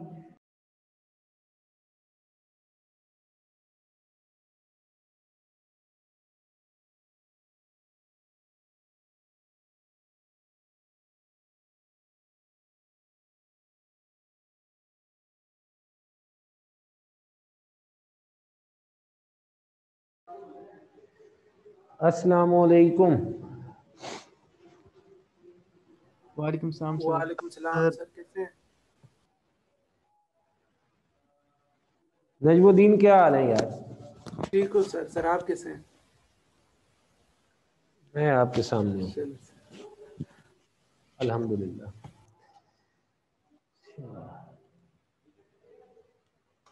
कल मैंने नोट्स आप लोगों को क्लास में समझाया था, फिर वो नोट्स आप लोगों को लिख के भेजे भी थे, तो मुझे उम्मीद है आप लोगों ने नोट कर लिया होगा। कर लिया है? Yes sir. चलें, फेलियर क्या क्या थे इलेक्ट्रोमैग्नेटिक वेव थ्योरी, यानी लाइट को अगर हम इलेक्ट्रोमैग्नेटिक वेव लें, एक कंटिन्यूअस वेव लें, तो फोटो इलेक्ट्रिक इफेक्ट के जो एक्सपेरिमेंटल रिजल्ट्स आए थे उसमें वो क्या क्या चीज़ एक्सप्लेन नहीं कर पाए थे? कोई बता सकता है मुझे? कोई एक फेलियर बता दें नजमुद्दीन आप, इलेक्ट्रोमैग्नेटिक वेव थ्योरी क्या चीज़ एक्सप्लेन नहीं कर पाई जो एक्सपेरिमेंटल रिजल्ट से कंट्राडिक्ट कर रहा था? Instantaneous nature of photoelectric effect. मुझे समझ नहीं आई, दोबारा बताना please sir instantaneous nature of photoelectric field sir. हाँ, फोटो इलेक्ट्रिक इफेक्ट जो है, हाँ फोटो इलेक्ट्रिक इफेक्ट यानी मेटल के ऊपर लाइट का फॉल करना और इलेक्ट्रॉन का निकल आना, ये 10 पावर -9 है कि -19 है? 10 पावर -19 सेकेंड है कि 10 पावर -9 -9 है सेकेंड सर। है? -9 सेकेंड्स। उससे भी कम टाइम में फोटो इलेक्ट्रिक इफेक्ट हो जाता है, सही? 10 पावर -9 सेकेंड से भी कम टाइम में फोटो इलेक्ट्रिक इफेक्ट हो जाता है अगर उसकी कंडीशन पूरी हो कि जो इंसिडेंट लाइट है उसकी फ्रीक्वेंसी थ्रेशोल्ड फ्रीक्वेंसी से बराबर हो या उससे ज़्यादा हो, तो हमारे पास फोटो इलेक्ट्रिक इफेक्ट हो जाता है। तो दूसरा इफेक्ट क्या है? दूसरा कोई फेलियर बताए कोई और student? Sir, this theory failed to explain the significance of threshold frequency. हाँ, थ्रेशोल्ड फ्रीक्वेंसी की एक खास सिग्निफिकेंस है ना। क्या सिग्निफिकेंस है कि अगर एक मेटल में से मेटल पर आगे लाइट फॉल करती है और वो ऑरेंज लाइट उसकी थ्रेशोल्ड फ्रीक्वेंसी है, तो अगर हम उससे कम फ्रीक्वेंसी वाली लाइट यानी रेड लाइट अगर उस पर थ्रो करें, बेशक लेजर लाइट भी रेड लाइट थ्रो कर दें, तब भी वो फोटो इलेक्ट्रिक इफेक्ट नहीं करेगी। तो ये थ्रेशोल्ड की ये जो अहमियत है कि मिनिमम फ्रीक्वेंसी है उससे कम फ्रीक्वेंसी पर फोटो इलेक्ट्रिक इफेक्ट नहीं होता, चाहे लाइट की इंटेंसिटी हम जो मर्जी कर दें। तो ये वाली बात एक्सप्लेन नहीं हो पाई इलेक्ट्रोमैग्नेटिक वेव थ्योरी से। इलेक्ट्रोमैग्नेटिक वेव थ्योरी ये कहता है कि फ्रीक्वेंसी जो मर्जी हो, हमारे पास क्या होना चाहिए? फोटो इलेक्ट्रिक इफेक्ट होना चाहिए, कोई मिनिमम फ्रीक्वेंसी की उसमें लिमिट नहीं है। तो ये बात भी इलेक्ट्रोमैग्नेटिक वेव थ्योरी एक्सप्लेन नहीं कर पाई कि थ्रेशोल्ड फ्रीक्वेंसी को होना हर मेटल के लिए ज़रूरी है। तो significance of the threshold frequency explain नहीं हो पाई by the electromagnetic wave theory. कोई और फेलियर एक है, दो और फेलियर है जी sir. Number of photo electron को इंक्रीज होना चाहिए, increase in frequency of incident ray, लेकिन सर एक्सपेरिमेंट से ये होता है कि वो फोटो इलेक्ट्रॉन्स की इंक्रीज तब होता है जब इंटेंसिटी ऑफ लाइट इंक्रीज होती है। बिल्कुल सही कह रहे हैं कि अकॉर्डिंग टू, अब जहन भी हमारा जो हमने वेव थ्योरी पढ़ी है उसमें हमारा जहन भी यही कहता है कि जितनी लाइट की ब्राइटनेस ज़्यादा होगी उसकी वजह से जो इलेक्ट्रॉन निकलेंगे मेटल में से, तो वो क्या होना चाहिए, उनकी काइनेटिक एनर्जी उतनी ज़्यादा होनी चाहिए। हमारा जहन ये क्यों मानता है, क्योंकि हम वेव थ्योरी को समझते हैं, हमने 9-10 से वेव पढ़ते आ रहे हैं, हमारी डेली लाइफ की ऑब्जर्वेशन में हमारे पास वेव एस्पेक्ट ऑफ लाइट वो ज़्यादा प्रोमिनेंट है, रिफ्लेक्शन रिफ्रैक्शन वगैरह वगैरह का। तो इस वजह से जो इलेक्ट्रोमैग्नेटिक वेव थ्योरी या हमारा जहन कहता है वो यही कहता है कि जितनी ब्राइटर लाइट आके मेटल पर फॉल करेगी तो उसकी वजह से जो इलेक्ट्रॉन निकलेंगी उतनी ज़्यादा उनकी काइनेटिक एनर्जी होगी। बट इन रियलिटी जो एक्सपेरिमेंटल रिजल्ट्स हैं वो ये कहते हैं कि हमारे पास इंटेंसिटी ऑफ लाइट बढ़ाने से जो इलेक्ट्रॉन निकलते हैं उनकी काइनेटिक एनर्जी पर कोई फ़र्क नहीं पड़ता। इलेक्ट्रॉन की काइनेटिक एनर्जी उस वक्त बढ़ती है जब फ्रीक्वेंसी ऑफ इंसिडेंट लाइट को हम बढ़ाएं। ठीक हो गया। कोई और फेलियर क्या है? Sir, classical theory cannot explain the instantaneous nature of photoelectric effect. हाँ, आप सही कह रहे हैं, लेकिन ये हमने एक्सप्लेन कर लिया। एक जो सबसे पहले वाला था वो क्या था? सबसे पहला फेलियर हमने कल क्या पढ़ा कि काइनेटिक एनर्जी जो है उनकी, इलेक्ट्रॉन की जो मैक्सिमम काइनेटिक एनर्जी है फोटो इलेक्ट्रॉन्स की, वो डिपेंड करती है फ्रीक्वेंसी पर, ना कि इंटेंसिटी पर। ठीक है। और एक और बात भी है, एक और फेलियर भी था जो लास्ट पर मेरे ख्याल में मैंने लिखा था कि अकॉर्डिंग टू क्लासिकल थ्योरी, ये मेरे ख्याल में सोबान ने बता भी दिया कि हमारे पास अगर फ्रीक्वेंसी ऑफ लाइट बढ़ेगी तो जो नंबर ऑफ फोटो इलेक्ट्रॉन्स हैं उनकी तादाद भी बढ़ेगी। ठीक है। लेकिन क्लासिकल थ्योरी ये कहती है, जबकि हमारे एक्सपेरिमेंटल रिजल्ट ये कह रहे थे कि number of photo electrons frequency पे डिपेंड नहीं करते, वो इंटेंसिटी ऑफ लाइट पर डिपेंड करते हैं। ठीक है। तो ये सारे फेलियर थे जो आज इंशाल्लाह आपके टेस्ट में भी मौजूद होंगे, जो मैंने अभी रिवाइज कर दिए। देखो एक सवाल बता भी दिया कि what are failure of electromagnetic wave theory to explain the photo electric effect.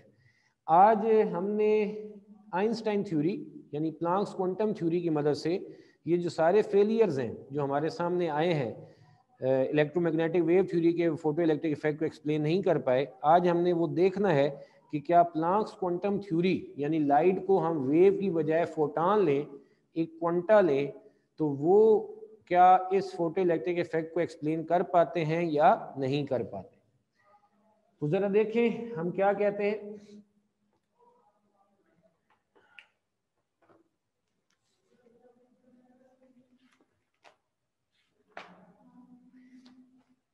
Explanation on the basis of क्या एडिंग दूं, हाँ, Einstein explanation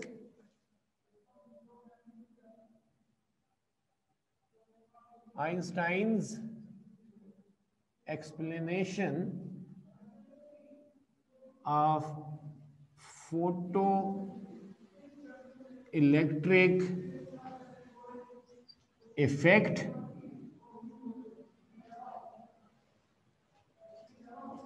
on the basis of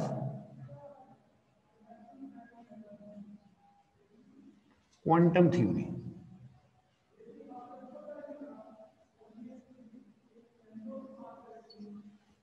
ठीक है, बड़ी सी हेडिंग आ गई, क्या है अपनी नजर भी आ रही कि नहीं आ रही। Einstein explanation of photo electric effect on the basis of quantum theory या प्लांक्स क्वांटम थ्योरी। पहले कहां से, आज इधर से शुरू करते हैं।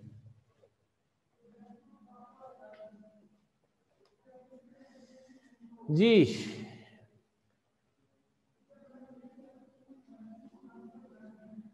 आइंस्टाइन ने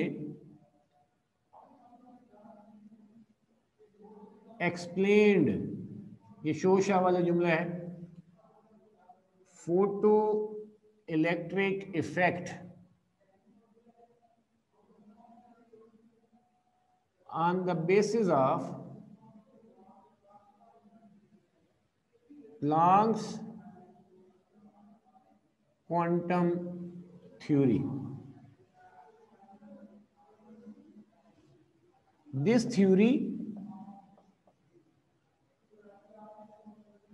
suggests that that electromagnetic radiation consists of energy packets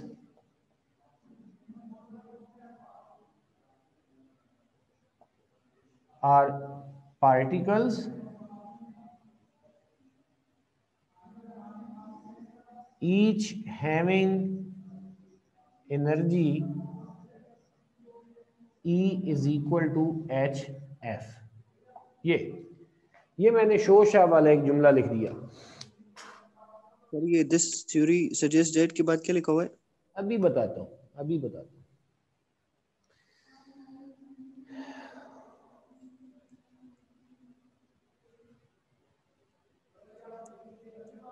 जी देखें, राबिया पहुंच आई हैं क्लास में। Yes sir. और मुंतहा आप भी? Yes sir.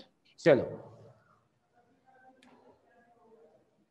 आइंस्टाइन ने वो जो सारे फेलियर जो किसने बताए थे हमें, एक्सपेरिमेंट्स ने बताए थे कि इलेक्ट्रोमैग्नेटिक वेव थ्योरी, अगर लाइट को हम अगर वेव लें तो फोटो इलेक्ट्रिक इफेक्ट के जो रिजल्ट्स आए हैं वो वेव को, लाइट को वेव कंसिडर करते वक्त वो सारे रिजल्ट्स एक्सप्लेन नहीं हो पाते, तो उनको एक्सप्लेन करने के लिए आइंस्टाइन कूदा, उसने इसमें जंप लगाया और उसने ये कहा कि मैं इसको एक्सप्लेन करता हूँ, लेकिन इलेक्ट्रोमैग्नेटिक रेडिएशन को वेव कंसिडर किए बगैर, वेव कंसिडर करने की बजाय किसके तौर पर, क्वांटा के तौर पर, फोटॉन के तौर पर लाइट को कंसिडर करूंगा। तो वो जो प्लांक्स क्वांटम थ्योरी है वो क्या है, जरा देखें। Einstein explain photo electric effect on the basis of Planck's quantum theory. This theory suggests that electromagnetic EM radiations consists of, किसके ऊपर वो इलेक्ट्रोमैग्नेटिक रेडिएशन है, वेव की बजाय वो छोटे छोटे पैकेट्स पर, एनर्जी पैकेट्स पर मुश्तमिल है, of energy packets are particles each having energy E is equal to HF। जो एक पार्टिकल है उनमें से उसकी एनर्जी कितनी है, E is equal to HF। और इस पर हमने बहुत ज्यादा बात की है पहले भी। अब जरा देखो कि ये हमारे पास कोई मेटल है, इसके अंदर ढेरों फ्री इलेक्ट्रॉन मौजूद है, सही है। इसके ऊपर हमारे पास आके एक लाइट फॉल करती है, और लाइट का क्या फॉल करती है, हम उसके ऊपर लाइट फॉल करवा रहे हैं ऐसे ढेर सारे, तो वो लाइट अब कोई कंटिन्यूअस वेव नहीं है, बल्कि वो छोटे छोटे एनर्जी पैकेट्स हैं। ये इलेक्ट्रोमैग्नेटिक एनर्जी के पैकेट्स हैं। ये एक, कितने फोटॉन मैंने सामने बनाए हैं, 4 फोटॉन बनाए। इनमें से जो एक कोई भी फोटॉन है उसकी जो एनर्जी होनी है वो किसके बराबर है, E is equal to HF। E इस फोटॉन की एनर्जी है, H प्लांक्स कांस्टेंट, और F क्या है, उस रेडिएशन की फ्रीक्वेंसी है। मसलन ब्लू लाइट मैं यहां पर यूज कर रहा हूं तो ब्लू लाइट की फ्रीक्वेंसी है, ठीक है। तो इस एक पैकेट की, इस एक पार्टिकल की जो एनर्जी है वो हम किस फार्मूले से कैलकुलेट करेंगे, E is equal to HF से कैलकुलेट करेंगे, ठीक हो गया। तो यहां से ये फोटॉन आगे इस इलेक्ट्रॉन को हिट करता है, और इस फोटॉन जो है वो अपनी सारी की सारी एनर्जी किसको दे देगा, अंदर के फ्री इलेक्ट्रॉन को दे देगा। समझ में आ रही बात? अब ये मैं बात यहां पर लिखता हूं, आप लोगों ने पूरी तवज्जो मेरी तरफ रखनी है। व्हेन, सर आपकी आवाज अटक अटक के आ रही है। क्या सबके लिए ऐसा ही है? No sir. No sir. Sir आवाज नहीं आ रही। No sir. चलिए बस ठीक है। मुंतहा अभी ठीक हो जाती है, या आप थोड़ी सी पोजीशन अपनी चेंज करें, देखें कहाँ बेहतर आ रहे हैं आपके सिग्नल। हो सकता है मसला भी हो सकता है, ये इंटरनेट का रोल है। सर मेरी तरफ से फुल है, आपके रेंज। और मैं उधर जो कुछ आ रहा है सामने उसको छोड़ें। आपको ये बात समझ आ गई है? ये कैसे समझ आ गई? दफा करो। When a photon falls on a free electron, अभी बेहतर हुई है?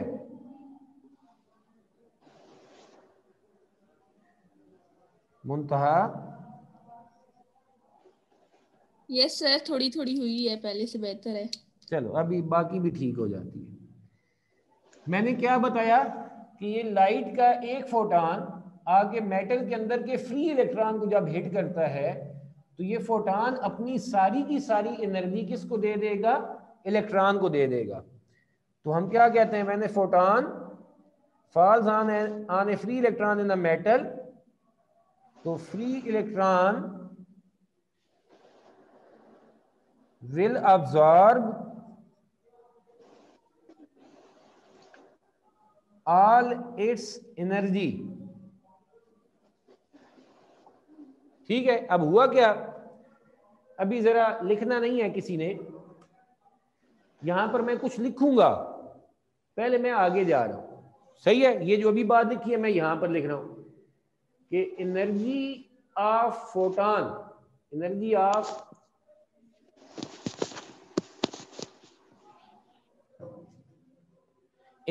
Of incident photon is equal to energy absorbed by free electron. मुझे उम्मीद है आप लोगों को ये इक्वेशन समझ आई। क्या हुआ कि लाइट हमने फॉल की किसके ऊपर? मेटल के ऊपर। वो लाइट किस पर मुश्तमिल है? फोटॉन पर मुश्तमिल है। ढेर सारे फोटॉन हैं, उनमें से एक फोटॉन मेटल के अंदर एक इलेक्ट्रॉन को जाकर हिट करता है और वो फोटॉन अपनी सारी एनर्जी किसको दे देता है? इलेक्ट्रॉन को दे देता है। तो मैंने यही लिखा है कि एनर्जी ऑफ इंसिडेंट फोटॉन की एनर्जी वो किसके बराबर है? उस इलेक्ट्रॉन की अब एनर्जी में जितना इजाफा है, जितनी उसने ऑब्जर्व की, उसके बराबर है energy observed by the free electron. Clear होगी बात? अगर ये बात क्लियर हो गई है तो मैं आप में से कोई भी स्टूडेंट बताए मुझे कि मेटल के अंदर फ्री इलेक्ट्रॉन होते हैं, वो न्यूक्लियस से तो थोड़ा सा दूर है, वो मेटल के अंदर फ्रीली मूव करते हैं, क्या वो मेटल से खुद ब खुद जंप करके बाहर आ सकते हैं? तो सबके जहन में क्या होगा कि हाँ हुरैरा?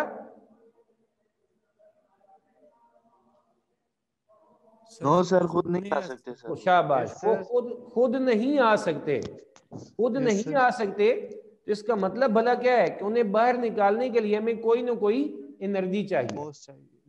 ठीक है, वो थोड़ी सी एनर्जी होगी, लेकिन वो क्यों नहीं आ सकते? क्योंकि न्यूक्लियस की थोड़ी बहुत वो अट्रैक्शन में रहते हैं, लेकिन इतनी स्ट्रांग अट्रैक्शन नहीं होती कि वो न्यूक्लियस के गिर्द रिवॉल्व करें। इसलिए वो मेटल के अंदर फ्रीली मूव करते हैं, लेकिन वो मेटल में से खुद ब खुद डायरेक्ट बाहर नहीं आ सकते। ठीक है, तो अब यहां पर ये जो इलेक्ट्रॉन होगा, इसने मेटल से बाहर आना है तो फोटो इलेक्ट्रिक इफेक्ट होना है, लेकिन वो अपने इर्द गिर्द के जितने भी न्यूक्लियाई हैं उनकी थोड़ी बहुत अट्रैक्शन की वजह से वहां पर मेटल के अंदर ही बाउंड है। अब वो जितनी एनर्जी यहां पर मेटल से बाहर आने के लिए इस्तेमाल करेगा, उसने टोटल जितनी भी ऑब्जर्व की है उनमें से कुछ एनर्जी वो मेटल में से बाहर आने के लिए इस्तेमाल करेगा। उस मिनिमम एनर्जी को हम क्या कहते हैं? वर्क फंक्शन कहते हैं। उस मिनिमम एनर्जी को हम क्या कहते हैं? Work function. तो हम क्या कहते हैं? The electron will use a small amount of energy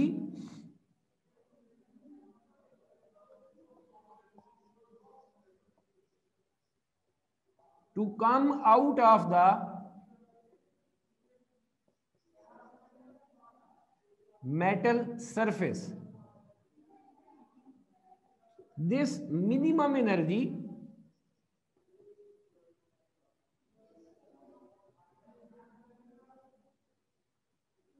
used by electron to come out of metal is called work function. उसे हम क्या कहते हैं? वर्क फंक्शन और उसके फाई से रिप्रेजेंट करते हैं। बात समझ में आ गई कि वो जो इलेक्ट्रॉन है उसने फोटॉन से सारी एनर्जी इलेक्ट्रॉन ने ऑब्जर्व कर ली, उसमें से थोड़ी सी एनर्जी वो मेटल सरफेस से बाहर आने के लिए इस्तेमाल करेगा। वो जितनी एनर्जी बाहर आने के लिए इस्तेमाल करेगा उसे हम कहते हैं वर्क फंक्शन, ठीक है। और जो बाकी बचेगी इस इलेक्ट्रॉन के पास एनर्जी, क्योंकि वो बगैर कोलिजन के मेटल सरफेस से बाहर आया है, हम यही अज्यूम कर रहे हैं, तो that will be used by the electron as its maximum kinetic energy. अब अगर मैं वैल्यूज के लिहाज से बताऊं, अगर मैं वैल्यू के लिहाज से बताऊं, फर्ज कर लें कि यहां पर जो एक फोटॉन आ रहा था उसके पास थे 10 इलेक्ट्रॉन वोल्ट, उसने अपनी सारी एनर्जी दे दी इस इलेक्ट्रॉन को, फोटॉन ने अपनी सारी एनर्जी दे दी इस इलेक्ट्रॉन को, इसके पास कितनी एनर्जी अब्जॉर्ब हो गई? 10 इलेक्ट्रॉन वोल्ट। उनमें से 2 इलेक्ट्रॉन वोल्ट उसने मेटल सरफेस से बाहर आने के लिए इस्तेमाल की एज वर्क फंक्शन, तो बाकी कितनी रहेगी? 8 इलेक्ट्रॉन वोल्ट। अब वो यूज करेगा इसको किसके तौर पर? अपनी मैक्सिमम काइनेटिक एनर्जी के तौर पर। बात समझ आई? ठीक है। तो यहां पर जो energy absorbed by the free electron है वो 2 हिस्सों में इस्तेमाल हुई, एक एज अ वर्क फंक्शन, और ये वर्क फंक्शन क्या है? वो मिनिमम एनर्जी जो इलेक्ट्रॉन मेटल सरफेस से बाहर आने के लिए इस्तेमाल कर रहा है, और बाकी वो यूज करेगा किसके तौर पर? अपनी maximum kinetic energy of the electron के तौर पर। तो यहां से हम कह सकते हैं कि energy of the incident photon, energy of incident photon जो सारी इलेक्ट्रॉन ने ऑब्जर्व कर ली थी वो किसके बराबर है? Is equal to work function plus kinetic energy, maximum kinetic energy of the photo electron. यहां तक किसी का कोई सवाल हो प्लीज पूछें, किसी का कोई क्वेश्चन हो प्लीज पूछें। नजमुद्दीन, तुम्हें समझ आ गई यार? Yes sir. आबिद हुसैन? जी सर। खुशबख्त रहमतुल्लाह अलैह? Yes sir. चले। एमन?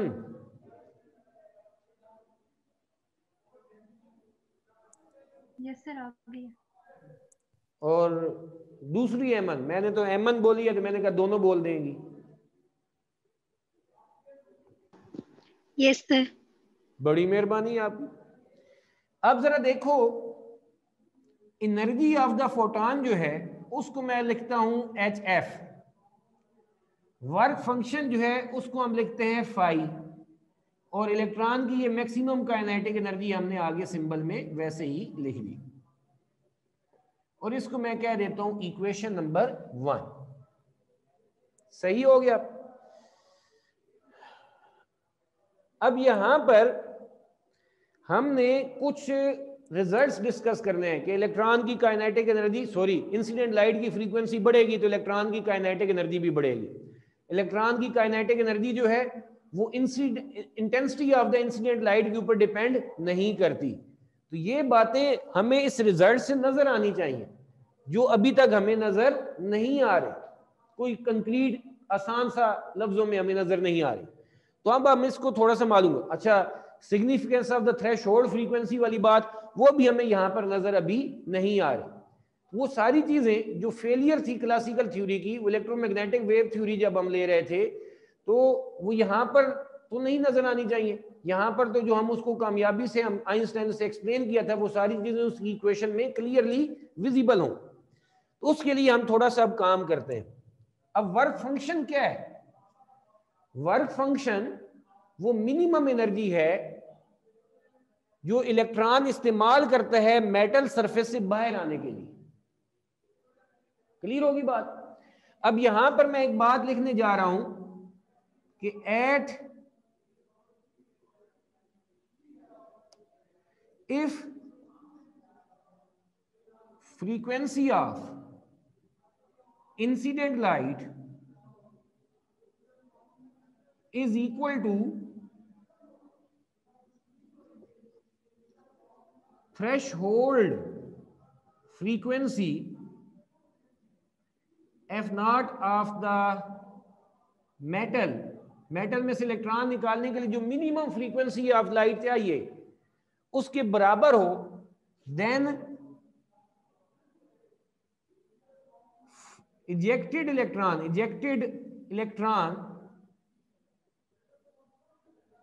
will have kinetic energy, will have no kinetic energy. अब ये जो कुछ है ये मैंने वर्ड्स में लिखा है, बेहतर है कि लिख लें, लेकिन अगर आप नहीं लिखना चाहते तो मैं सिंबल में सिर्फ लिख देता हूं कि यहां पर इधर देखो कि एक लाइट है, एक फोटॉन है, वो आगे मेटल सरफेस पर अंदर एक इलेक्ट्रॉन को हिट करता है, वो इलेक्ट्रॉन मेटल सरफेस से बाहर आता है, लेकिन यहां पर आकर वो किस स्टेट में आ जाता है, रेस्ट में आ जाता है, क्योंकि इस फोटॉन ने उसको सिर्फ इतनी एनर्जी दी है कि वो मेटल की अंदर जो उस पर अट्रैक्शन थी उसको ओवरकम करके मेटल से बाहर आए। आगे मूव करने के लिए उसके पास किसी किस्म की काइनेटिक एनर्जी नहीं होती, तो उसकी मैक्सिमम काइनेटिक एनर्जी कितनी होगी, 0। तो ये जो फोटॉन आगे मेटल सरफेस पर फॉल किया है उस वक्त इसकी फ्रीक्वेंसी को हम क्या कहते हैं, थ्रेशहोल्ड फ्रीक्वेंसी कहते हैं। इस इंसिडेंट लाइट की फ्रीक्वेंसी को हम क्या कहते हैं, थ्रेशहोल्ड फ्रीक्वेंसी कहते हैं। बात समझ में आ गई? तो मैं यहां पर क्या लिख देता हूं, अब यही जो मैंने वर्ड्स में लिखा है कि if the frequency of incident light किसके बराबर है, थ्रेशहोल्ड फ्रीक्वेंसी के बराबर है, तो फिर जो इजेक्टेड इलेक्ट्रॉन या फोटो इलेक्ट्रॉन उसकी वजह से निकलेगा उसके पास कोई काइनेटिक एनर्जी नहीं होगी, क्योंकि उसने अपनी सारी एनर्जी सिर्फ मेटल से बाहर आने के लिए इस्तेमाल कर ली। ठीक है, तो अब मैं यहां पर लिखता हूं इसी को सिंबल्स की फॉर्म में कि इफ एफ यानी frequency of the incident light is equal to threshold frequency, उस मेटल में से जो इलेक्ट्रॉन निकालने के लिए मिनिमम फ्रीक्वेंसी चाहिए थी उसके बराबर है, देन जो हमारे पास फोटो इलेक्ट्रॉन होगा उसकी maximum kinetic energy of the electron जो बाहर निकला है उसकी वो कितनी होगी, 0। और बात समझ में आ गई? और बात समझ आ गई? Yes sir. Then equation 1 becomes, equation 1 क्या बन जाएगी, जरा देखो, HF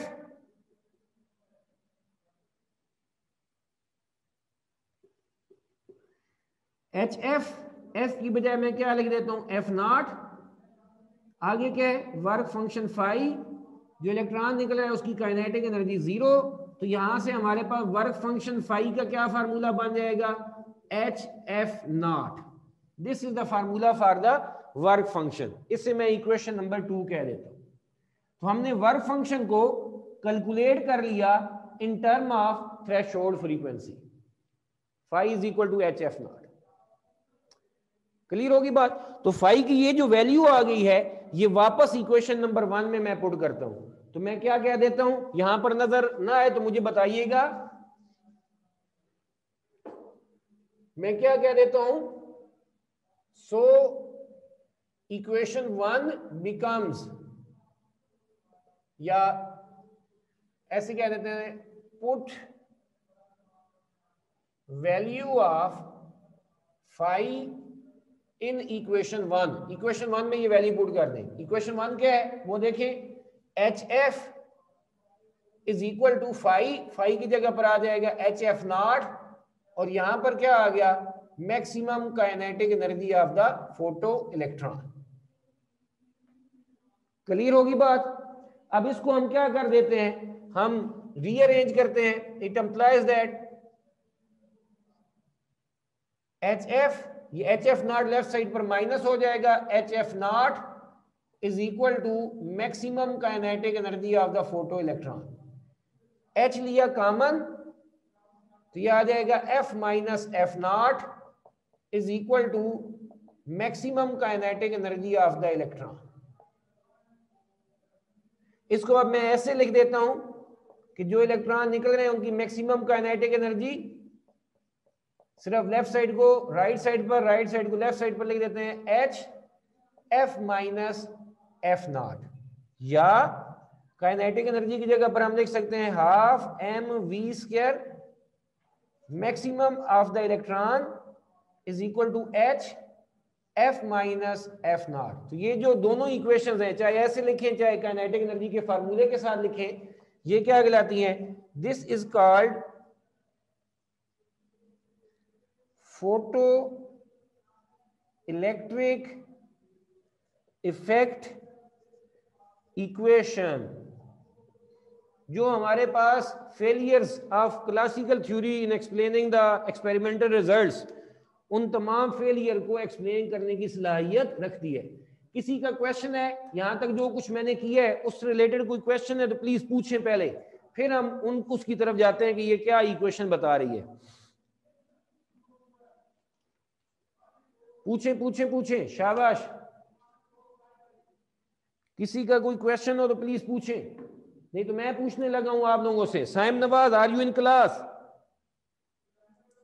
यस सर। हाँ भी, आपका कोई सवाल है? No sir. जी, हुरुलैन है क्लास में?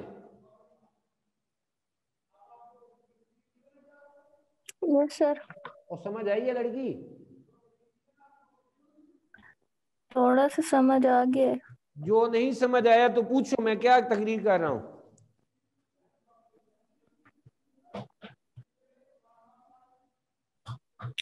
एक बार समझा दे। मैं भी समझा दूं, 10 मिनट आप लेट आई थी। पलवशख, आप बताएं। जी सर, समझ आ गया। मोइज? यस सर, समझ आ गया। ये लाइट है, ये इंसिडेंट लाइट की एनर्जी है HF। इसने आके इलेक्ट्रॉन को हिट किया, इलेक्ट्रॉन को अपनी सारी एनर्जी दे दी। इलेक्ट्रॉन को मेटल सरफेस से बाहर आना था, अपने अंदर जो इर्द गिर्द के न्यूक्लियस थे उसकी अट्रैक्शन से आजाद होना था, तो उसने एक मिनिमम एनर्जी इस्तेमाल की जिसे हम कहते हैं वर्क फंक्शन। रिमेनिंग उसने यूज की एज मैक्सिमम काइनेटिक एनर्जी। जो वर्क फंक्शन है उसका हमारे पास यहां पे कंक्लूड हमने किया, उसका आंसर आया HF0। F0 वो मिनिमम फ्रीक्वेंसी है जो अगर किसी लाइट के पास होगी तो उस मेटल में से उस इलेक्ट्रॉन को मेटल सरफेस से बाहर लाएगा, लेकिन इलेक्ट्रॉन को आगे मूव करने के लिए काइनेटिक एनर्जी प्रोवाइड नहीं कर सकेगा। तो ये हमारे पास थ्रेशोल्ड फ्रीक्वेंसी हो जाती है। ये F उस इंसिडेंट फोटॉन की एनर्जी फ्रीक्वेंसी है जिसने आगे इलेक्ट्रॉन को हिट किया है। तो ये हमारे पास फोटो इलेक्ट्रिक इफेक्ट है। अब मैं अपनी बात को कंक्लूड करूं, अपने टॉपिक को कंक्लूड करूं, वो ये है, ये जो maximum kinetic energy of the electron है वो किसके बराबर है? HF minus F0। F क्या है? ये इंसिडेंट फोटॉन की फ्रीक्वेंसी है। F0 क्या है? वो मिनिमम फ्रीक्वेंसी है जो इस फोटॉन के पास होनी चाहिए कम से कम, ताकि वो मेटल में से इलेक्ट्रॉन निकाल सके। अब सबसे पहले तो ये देखो यहां से क्या नजर आ रहा है कि नहीं आ रहा कि फ्रीक्वेंसी जितनी ज्यादा, इंसिडेंट फोटॉन की फ्रीक्वेंसी जितनी ज्यादा बढ़ती चली जाएगी, F की वैल्यू जितनी ज्यादा बढ़ती चली जाएगी, हमारे पास काइनेटिक एनर्जी भी बढ़ती जाएगी। क्या ये बात क्लियर है?